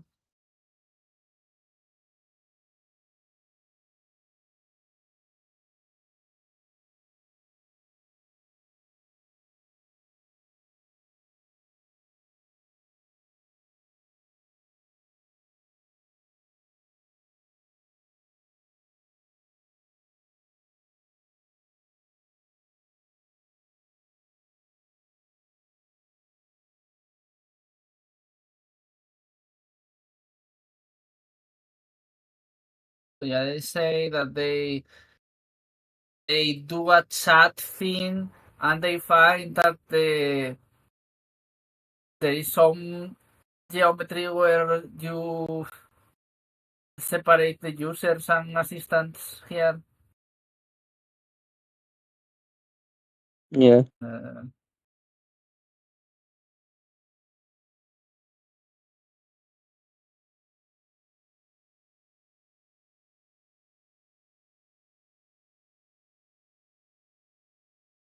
what predictive access?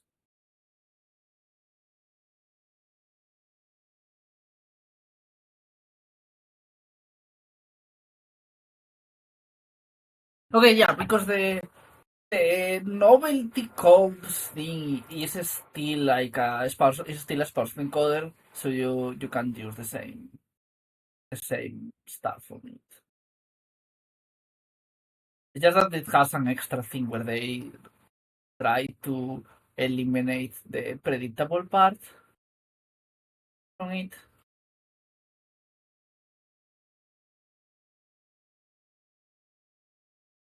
yeah. Correlation.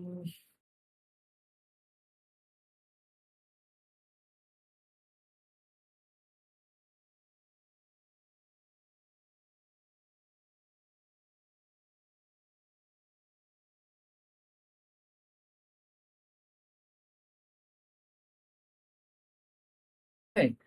Uh, let's see what they say in this question. So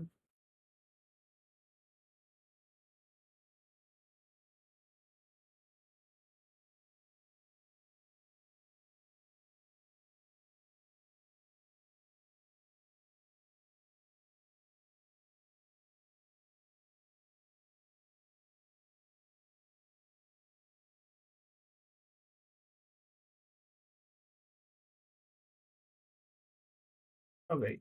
Uh, Features are low dimensional manifolds. We believe our work with the probability of the most step to resolve the probability of neural networks and simulated computation and notions of tasks. Ah, and I said this. Low dimension manifolds that evolve over time. That's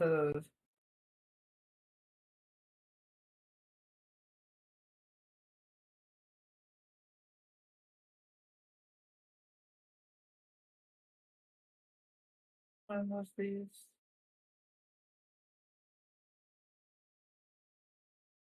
Oh yeah, that's exactly the paper I recommended, and they cited Oh yeah. for the next week. Eh,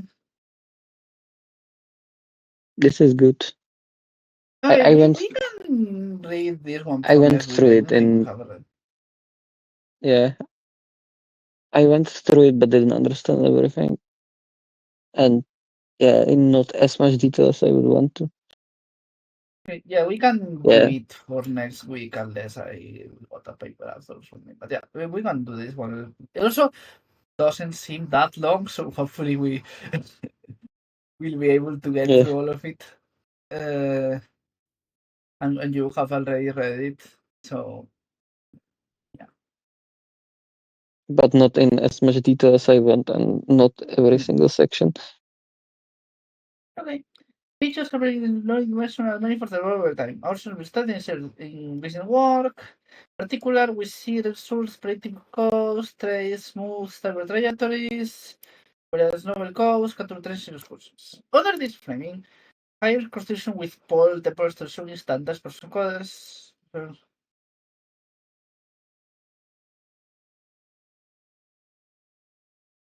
Yeah, I'm curious what the. Yeah, this is from. These are from newspapers site. Oh no, general vision.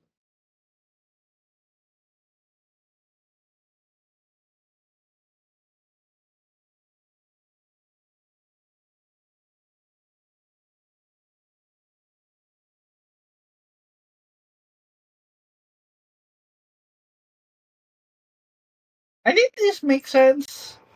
It seems like the time thing is only a small part of it, of this, of features as slowly measurable manifolds. But yeah. For strengthening those model representations.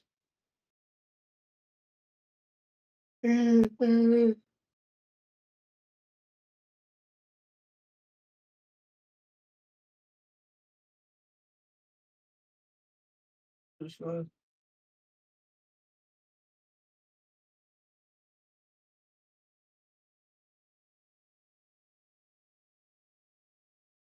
understand all of this.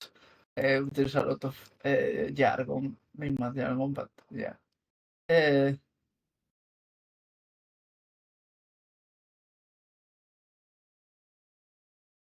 need to look at kernel spectra and CKA.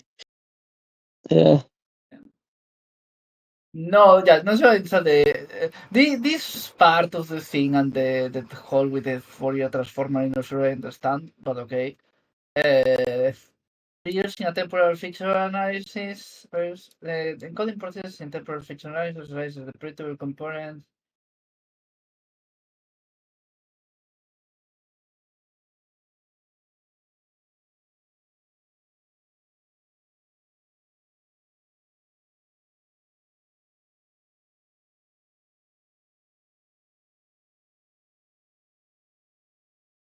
So the sample I hope the beta variance will be followed as the community explores the research direction. Yeah, that would be nice if people make better methods that do the temporal analysis thing. I'm not that convinced. I guess it's okay, the temporal features analysis. I don't even understand that well what they're doing, but I think in general it would be nice if there are new methods like exports and colors, but that get you somehow tell you the structure of the data. Like when you see some representation that shows that some features are some nice thing like a circle other thing, but so far I think I don't have seen a lot of examples that are not either a circle or like some spiral thing where some dimension is a circle and there is some third dimension of it to it. Yeah, that's a favorite shape. Which I guess is a line. Yeah, it's just a line. That's just what happens when you have two variables and one is a circle and another one is a line, and you combine them, you get some kind of spirally thing, right? Yeah. Well, you need an extra assumption for that. You need that the line is like in the in the spiral thing with addition, the line, I don't know on the other paper you mentioned that we might read next week, but on the spiral thing, like the reason it's a spiral specifically is that like the third dimension is like the you know the when you like it does the circle for the first digit, and then the other digits are the third dimension. So it's like the reason is a spiral is that you add like the third dimension is adding how many rotations on the circle happened. Uh, Hmm. Yeah. I guess depends on the task. They can be coupled or not.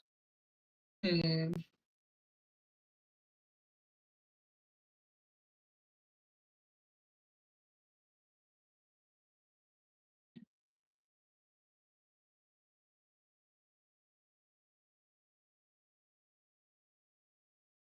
So otherwise, you could have two things that form some kind of cylinder thing.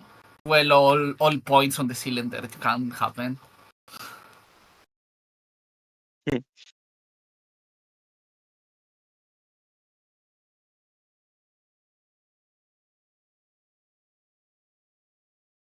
Yeah, I wonder if it would be nice to see other examples that are not circles of lines or spirally things.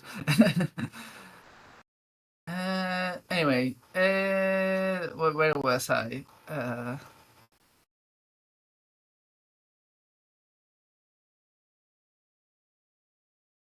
Oh, someone wrote something on the chat. Let me see it.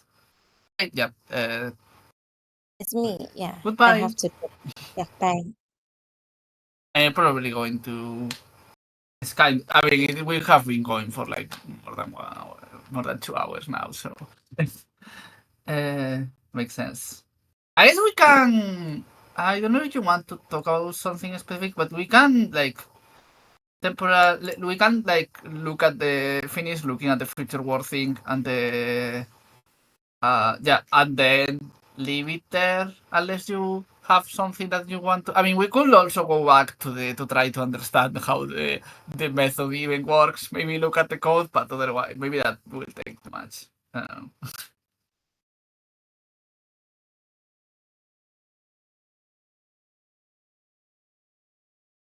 Yeah, that can work.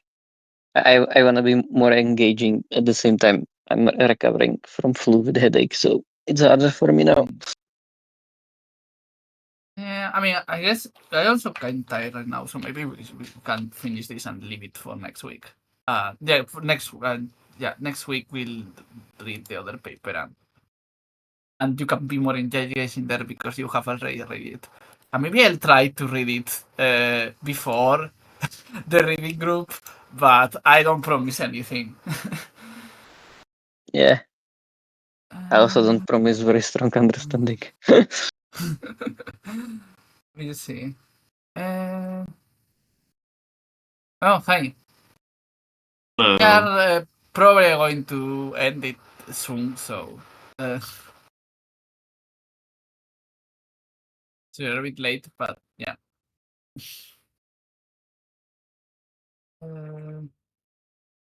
We read this paper today. It was mostly so. This mostly. I guess I would try to rethink what I actually understood from the paper. So we read this paper today, and it's so they basically say that sparse encoders are bad because they don't take into account all of the structure of the activations, which I think we talked about in previous reading groups already. And we will see more maybe on another example on the next reading group, maybe. And Specifically, they want here to make a new method that takes the temporal information into account based on some neuroscience stuff. Oh, sorry, were you going to say something? I didn't. Sorry, I just see that you are muted. Anyway, so they do this temporal feature analysis thing. We tried, but we don't. I don't think we really understand completely how what their architecture actually looks like. Like it doesn't seem that complicated. It's some sparse autoencoder and some attention thing. We're not strictly sure how those combine together. I might try later, like to understand it a bit more if I don't. Maybe I'll ask them on the Twitter thread about it, because we were especially confused about this figure uh, that says latents, and it's again the thing where people use latents to mean all kinds of things. But I have the impression that here maybe they do use the sparse autoencoder to get these latents on each position, and like it just happens that this thing is the latent on the current one, and they use the sparse autoencoder here, but the previous it's also attention. Right. So if my current idea of how this might works, but not sure if it is actually is that you do this calculation for each step where you take this thing, like which is I guess at the start is just the current activations, right? And then you pass it through the sparse autoencoder and get some. I mean, that makes sense. You get some latent, right? And on the next step, you take the current activations and subtract the previous sparse autoencoder latent, maybe, and do no, actually, you don't do that. You do attention over you have some attention matrix over all of the previous sparse autoencoder latents, and that gives you something that you subtract, which is like the predictable part of the activation. Like it's the part that wasn't new from the activations, that is predictable from the previous activations, and you subtract that from the current activations and you put that through the sparse encoder. Actually, does make sense. I'm not sure that this method I think the method I just described makes sense. I'm not sure it's actually the method on the paper though. It would make sense to me as well.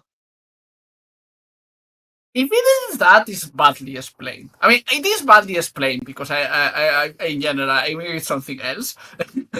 But yeah, I mean, to be fair, it's kind of hard to explain things. You always understand better. Like, don't realize how much you need to explain for other people because in your head it all makes sense. Yeah, But I do feel like here they but at the spend too same much time, time. Oh, yeah, like sorry. in the architecture, then they shouldn't include the last latent. I feel like, or should they? Maybe they should the VT, because the SAE on the right, that's used for just the novel component.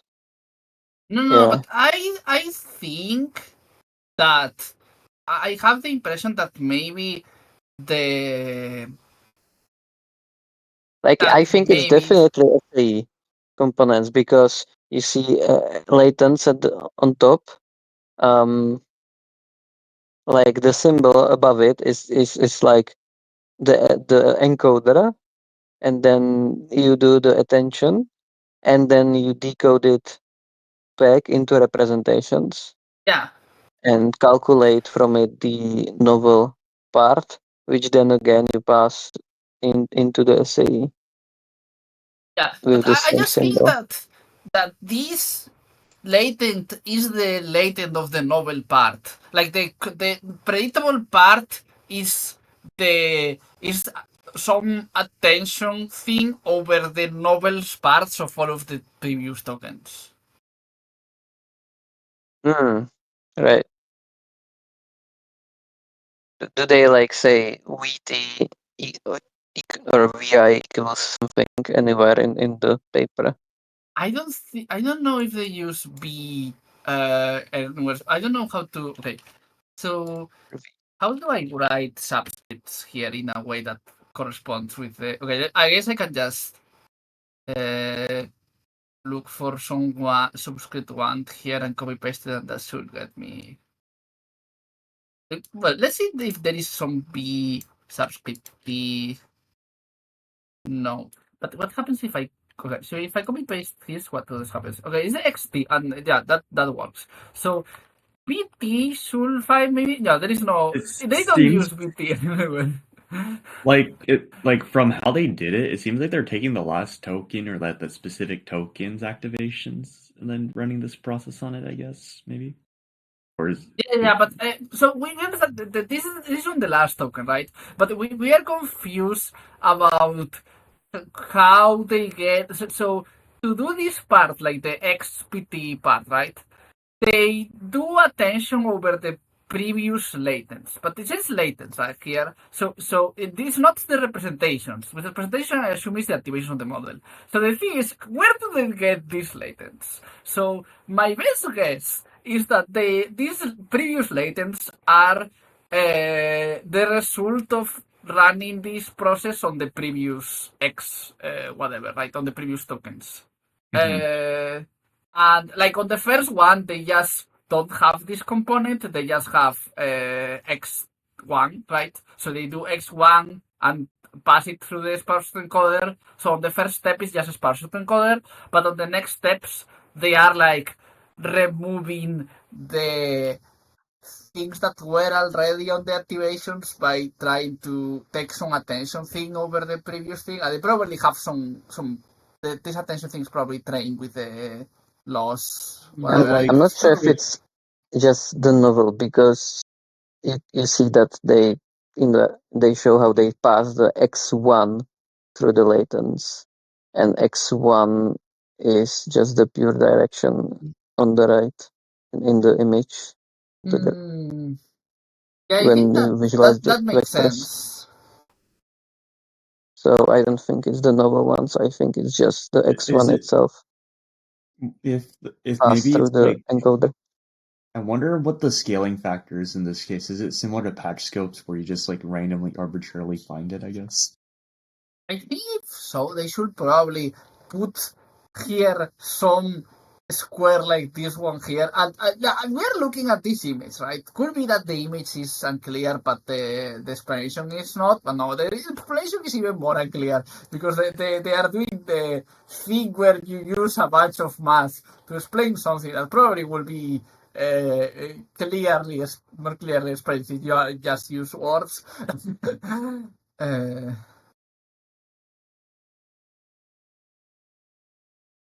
And this is this and it's kind of super confusing. And maybe it's easier to just later go to the code and read it. But the thing is, regardless of how much we understand the actual method, the thing they do is they do this temporal thing, and they have some cool results where they have some sentences where there is some temporal structure, and they find that their method, like when you look at the activations on their new method, they seem to, when you look at the similarity, cosine similarity and things like that between them, they seem to conserve this temporal structure in some way, and that lets you do nice plots like this one, which are adding to Neuropedia, and that's part of the thing. I'm a little curious if like somebody tried redoing something similar to this, but on like maybe the models that do the models they seem to do is like the Gemma 2B and Llama 3 So I wonder what would happen if you like use like a distilled DeepSeek R1 distilled model or something, or chain of thought model. I wonder what Oh, would show up you, for the temporal you mean analysis. because these are not chain of thought models, so they Yeah, don't. so I wonder what will happen if you use chain of thought Oh model yeah, for that's this technique. interesting.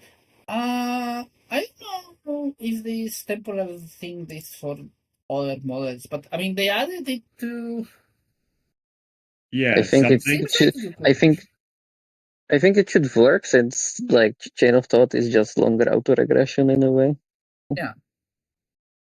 But I think it makes it is a good idea. The thing that Redman says that because maybe the chain of thought models using this kind of methods you can learn something interesting about how they yeah, that sounds do like a chain of cool thought or idea I could try something. doing.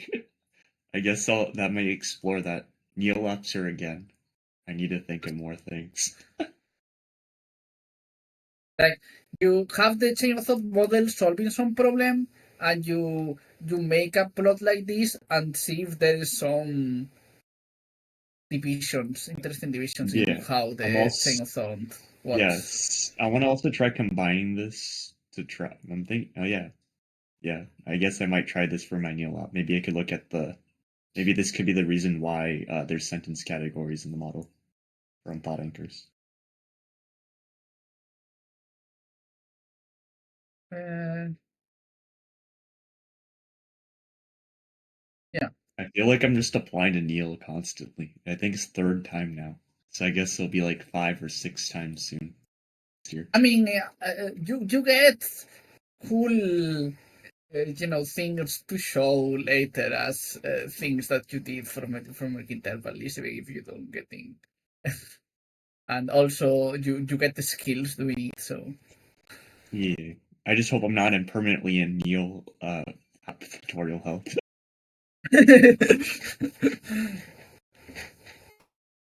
Hmm. Yeah. It's interesting how they use the latent as the queries and keys themselves.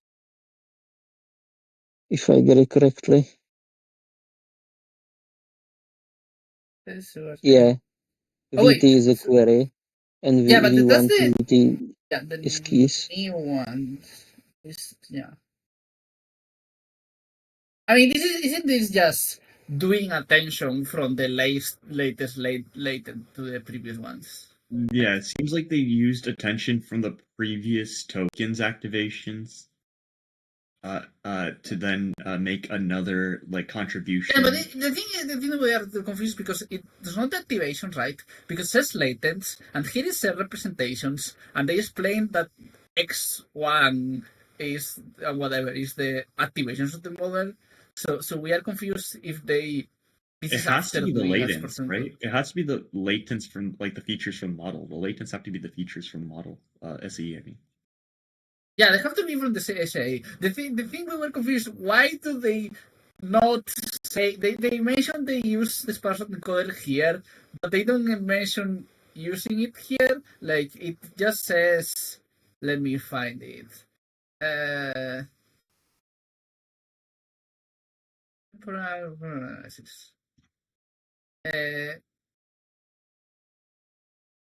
Yeah, we use a self attention layer on top of a single ReLU layer. Yielding this thing, which is a function of this. Let's say on top of a single ReLU layer. Maybe the latents are just after the ReLU layer instead of what the some person encoder. But that is kind of weird to use two different means of latents on the same thing.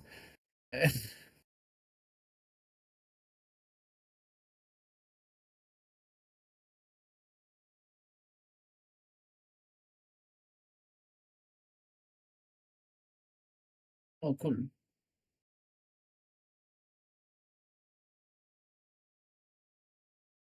Is that the ex post you got this paper from? Yeah. This thing specifically is okay. So they ignoring the fact that we don't understand exactly how the method the architecture works.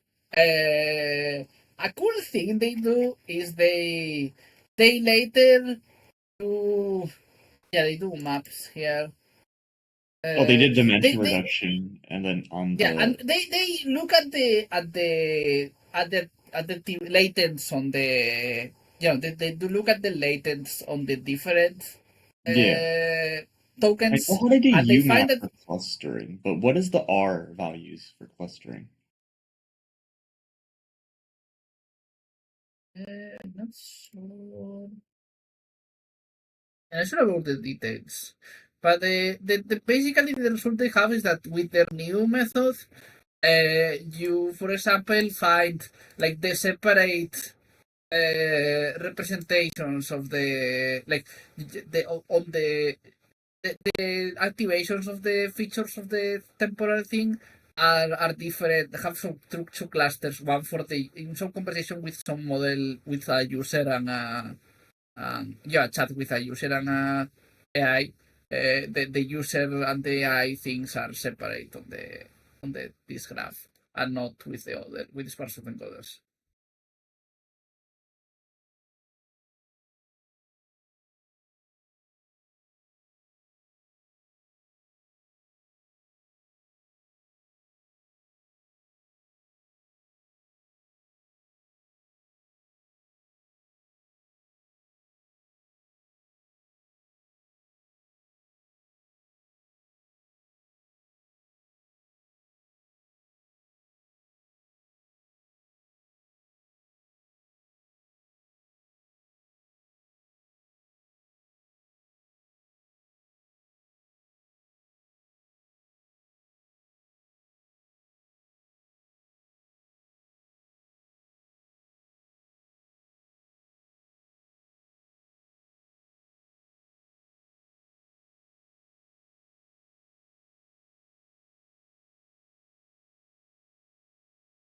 Yeah. And apart from that, yeah, there's a bunch of results, but it's mostly the paper is mostly they they propose this new method, say sparse encoders bad for some reasons that people have already said sparse encoders bad, like the structure thing, but they focus on this on time as part of why sparse encoders are bad, that they don't represent how things change over time in the activations in a nice way. They come up with this method based on neuroscience stuff, and that's it. And they then plot some nice plots with it of similarity between activations that show some cool structure. And that's the paper. We didn't. It does explain how how their actual architecture works very badly. I feel like we spending a lot of effort on this that could just be some actually well made figure will just explain it. Like, I feel But like they didn't do any validation of who feels better, though. A lot of validation. yeah, they do a bunch of things, like they compare losses and find that they think has similar. It actually, yeah, it's lower loss, which is better. Yeah, they have a bit lower loss on their thing. I'm not sure how much to trust that kind of thing, but there's also the kind of people always find that the method is better, and sometimes it's just they didn't code the It could have baseline just very been well. like a specific data set. It might be only better for like certain data sets for all we know, since it hasn't been tested Yeah, rigorously. but they did test on things. It seems like it's at least somewhat similar in some things.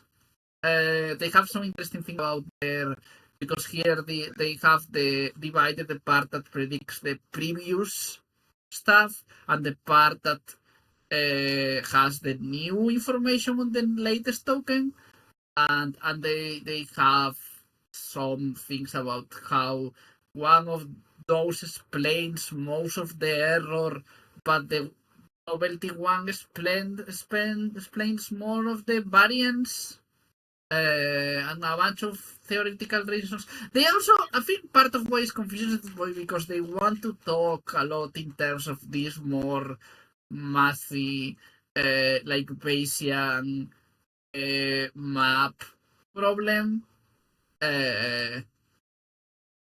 And they, even when explaining the method, they talk in terms of that, of predicted part or whatever, and they probably should also just briefly explain for the Mech Interp people, just in machine learning terms, something like, yeah, so we take a sparse encoder and do this and then do attention and whatever, right?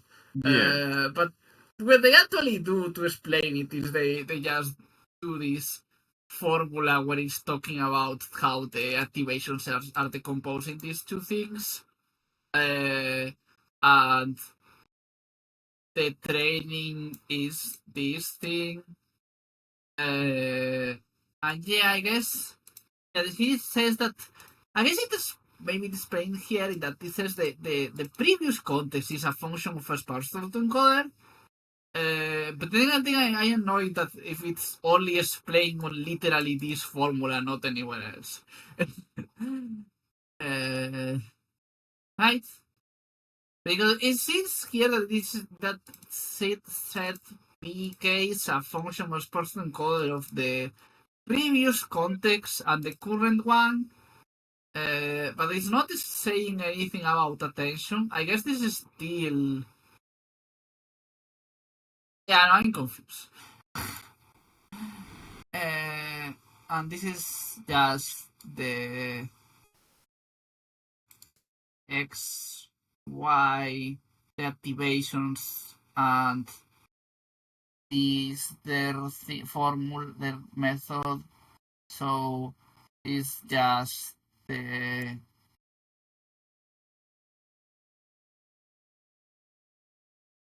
Yeah, never mind. And this regularization, yeah, I think that is maybe just taking the difference between the result of the method and the activations.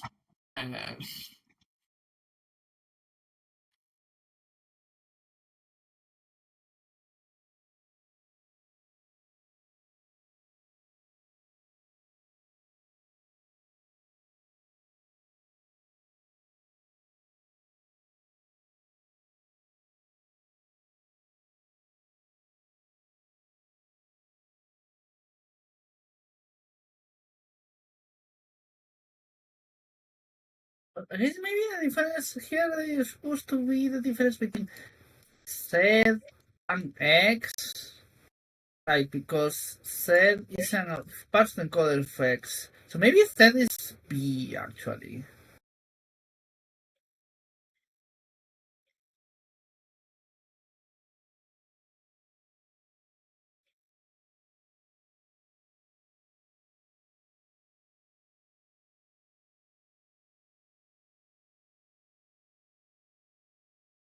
I don't know. I'm kind of tired. I think I guess we could leave it here. Maybe if I look at the code later and manage to be pretty sure I understood it, I'll Is there the code's public? There's a GitHub for I this? think I saw that the code was public, but maybe I Isn't it in the hallucinated that. abstract? Oh yeah, I think I think there is a link. Yes. Yeah. Okay, nice. I mean, I guess we could quickly see if it's obvious from the code, but maybe this seems like it. Ah, wait, and this is dying now. Yeah, no, the PDF is dying now. Let me see if I can just copy it.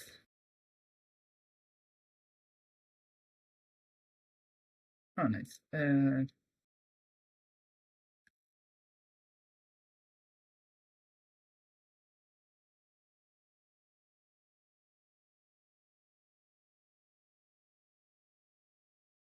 First person encoder. Yeah, okay, I'm not going to. I guess I could copy paste the code into Claude or something later and ask it, and that will be faster. But I guess they do have the names here, so we could figure out what the actual things. Okay, maybe next time we are confused or something like this and there is code, we could quickly go to the code and see if we can figure it out for the code faster. But yeah, now it's kind of late for that. I'm kind of tired, so we might as well leave it here.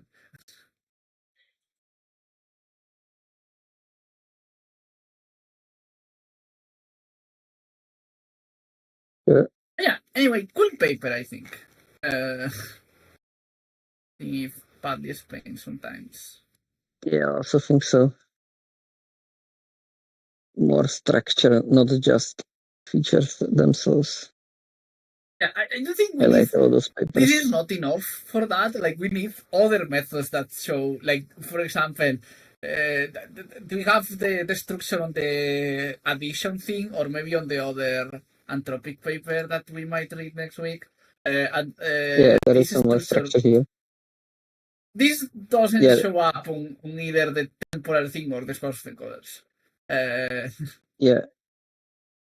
This is the shape I was talking about. Still color and So 3D.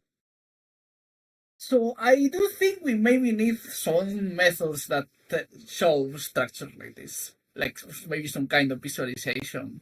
It might end up being some dumb thing that already exists, like maps or whatever, but some fancy way of doing that.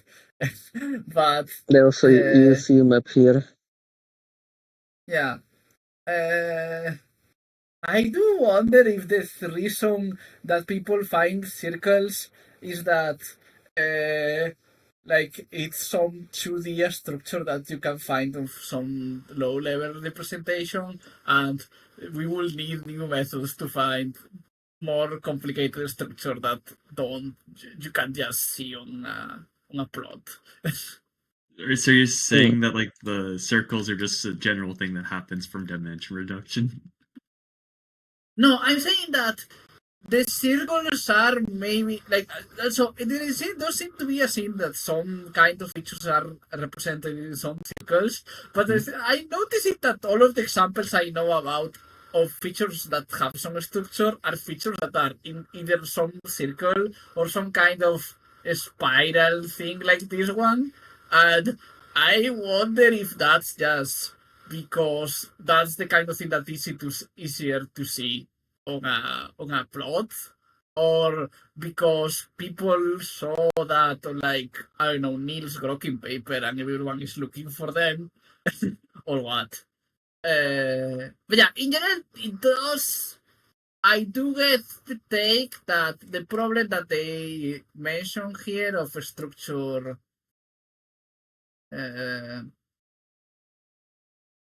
of features as low dimensional manifolds. It would be nice if someone comes up with some methods that actually shows up, that tells you, okay, so this feature is some low dimensional manifold where all of the, I don't know, all of the days of the week fall into different parts of it, and the where they are on it have some meaning that the model can use. And this other paper talks about models manipulating manifold to do something. And yeah, that makes sense. So yeah, and this time method is cool, but it's only looking at time relationships, as I understand it. And even like, it doesn't really give you the time relationships, right? It's just a sparse autoencoder style thing.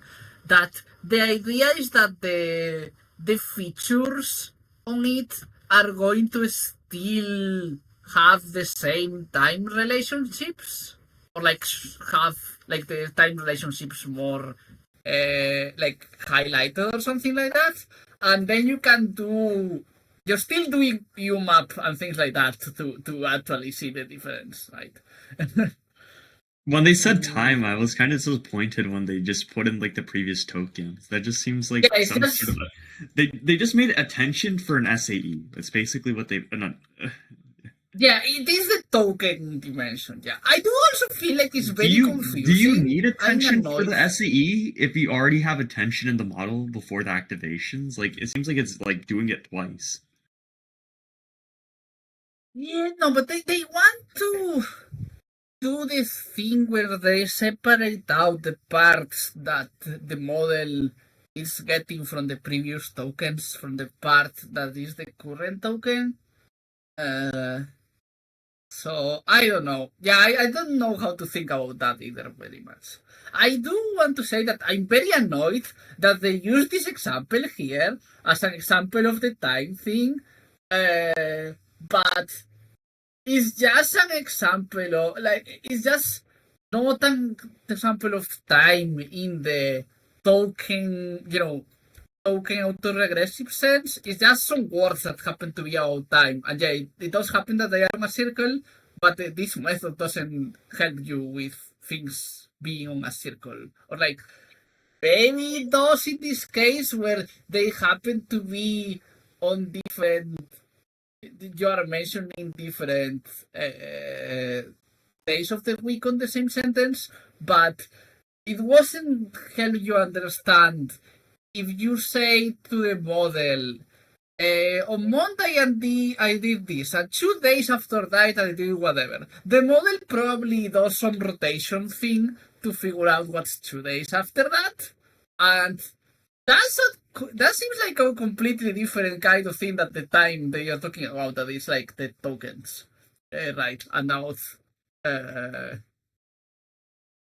whether on a sentence there are different parts that talk about different things. And yeah, I don't think a lot of the paper they are constantly mixing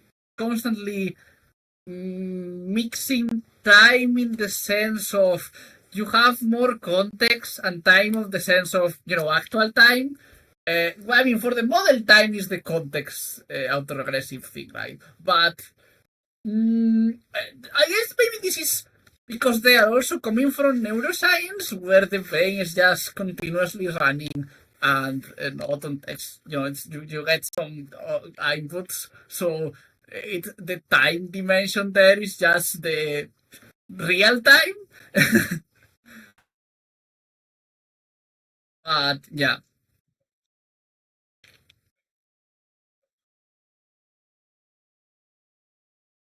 But apart from, I feel like there is a bunch of things I don't like about this paper and that I don't understand. That I feel like I don't understand partly because, I mean, part of it is I not like super. I don't know that much about neuroscience and all of the mathy terms or whatever that they think to say sometimes. But part of it is they just didn't explain it very well.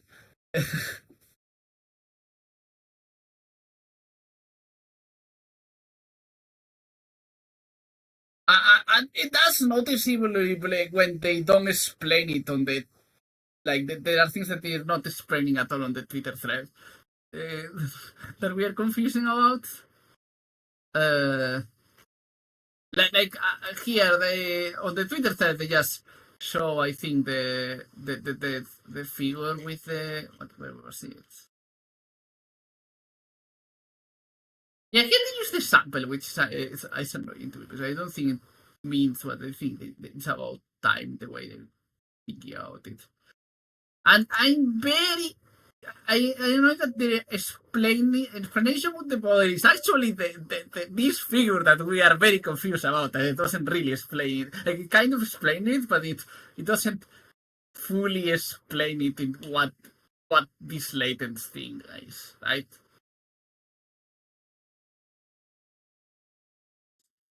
Yeah, I guess maybe if I understand, I'm not that sure. Wait, what's this? Yeah, I don't understand what this projections thing is supposed to represent. Destination number component. Well, this just means that isn't this a fancy way of saying that this is a subtraction? This is just vector subtraction.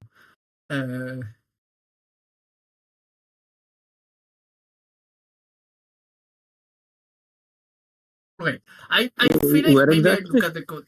There I is mean a on the tweet. subtraction there. Sorry, I mean on the Twitter thread, like on the image, this triangle, isn't it just saying that xt is this plus this? Yeah, it's also the arrow from the image is pointing to Like, exactly that. why do they need? Why do they spend their time explaining, like showing a thing that is just saying that we subtract these vectors when you know, and not actually explaining what the latents are? Uh-huh. I see. Yeah, you can reply that.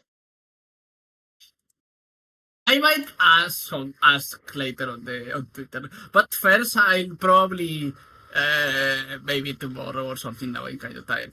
I'll actually look at the code and see if it's just obvious from the code what the response is. I'll still complain probably if I understand it from the code, but then I'll complain that I actually tell them you should explain it this other way, maybe. Yeah.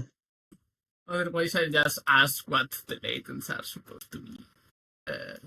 If it's supposed to be the result of applying this to this, or if you mean doing a relu, like I thought it might be on some point, because they sent something about a relu or something. I don't know.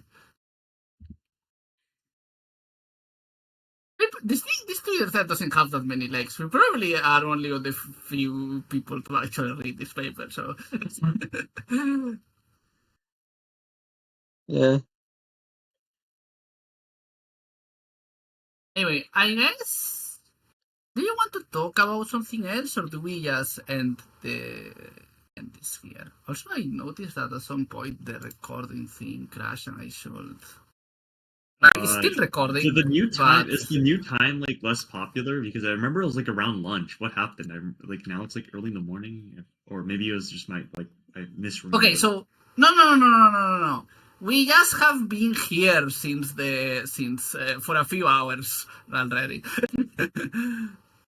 No, I know that like the meeting started around. I thought the meeting started around like 12, or maybe it's now like earlier. Maybe I just misremembered the time. Yeah, the meeting is earlier than this. It's like it's at 5 in this time zone, and we are at almost 8. So almost 3 hours we've been here. Oh wow! Okay, I'm gonna try going on time next time. My bad. I think I just got the time confused. Sorry about that. Wait, you can see on the event thing. But yeah, this is the second time it goes for 3 hours. Well, also because we picked 2 papers that were kind of long and hard to understand. But also, I like that people have been, on these last 2 times, people have, there's probably a lot of people here, not that much, but yeah. And people have been talking a lot more than previous times. So it's nice. Well, why did people not talk before? I think, I don't know. I think first here part of it is we didn't understand the 2 papers, so people were also trying to understand it with me. Maybe Yeah, it's also everybody part didn't of how understand it. Now the difficulty went down, so everybody's able to participate. I know maybe part of it is I'm being encouraging people more. Also, I think it's different. It's also different people now, I think. No, some of the people are the same. You're always some the people same. are You're the same, but constant. I think the main people talking the last day and today were a new person that started coming out last time, and Bernie, who just decided that they wanted to 3 weeks participate ago, I think I more, started. right? Yeah. I wanna continue. Yeah, I think that's nice. I appreciate you participating. It's more alive, I think, from Victor's perspective, because it's usually dead. It's only him talking. Yeah, I mean, part of it, maybe it's part of it. I should have been trying to get people to actually read the paper. I kind of stopped doing that at some point. I Part of read it the because paper in the I short kind of time stopped. it came late. It's like a discuss about it. I just skimmed through the paper, and then I was like, okay, I think this is the gist of it, and then I just started talking. Yeah. But yeah, I want to next time we also, this one is shorter. I mean, I don't mind much if we end up spending 3 hours on the thing, if we are actually actually talking about it and reading that. I do like if it becomes me, if it was just me reading the paper out loud and people not saying anything, that does get that at some point I don't feel like doing that for 3 hours. But I'm very happy just spending 3 hours talking with people. Yeah. It's fun. Anyway, This is I think one of the few places you could talk to other people about what you Mech Interp. Because yeah. Also, Yeah. we want to do. People wanted to do meet. I don't know what's going to happen with that. People wanted to do a Mech Interp meeting maybe on Wednesdays. why? But The yeah, reading group's already a meeting. yeah. But to talk about Mech Interp in general, not about some specific paper. Yep. We kind of end up doing that at the end often, like now. Yeah, but the end of the reading group is when we do that usually. Yeah, maybe. I feel like people also, by the end of the reading group, a lot of people have left. So, I will see. Also, I wanted to I wanted to stop the recording because it seems like we kind of finished stopped talking about the talking paper, about the paper. but yeah. So let me stop the recording, but it's kind of. Oh yeah, it's nice to see Sion back. I didn't expect him to see him back. Is he back active again? Let me stop the streaming.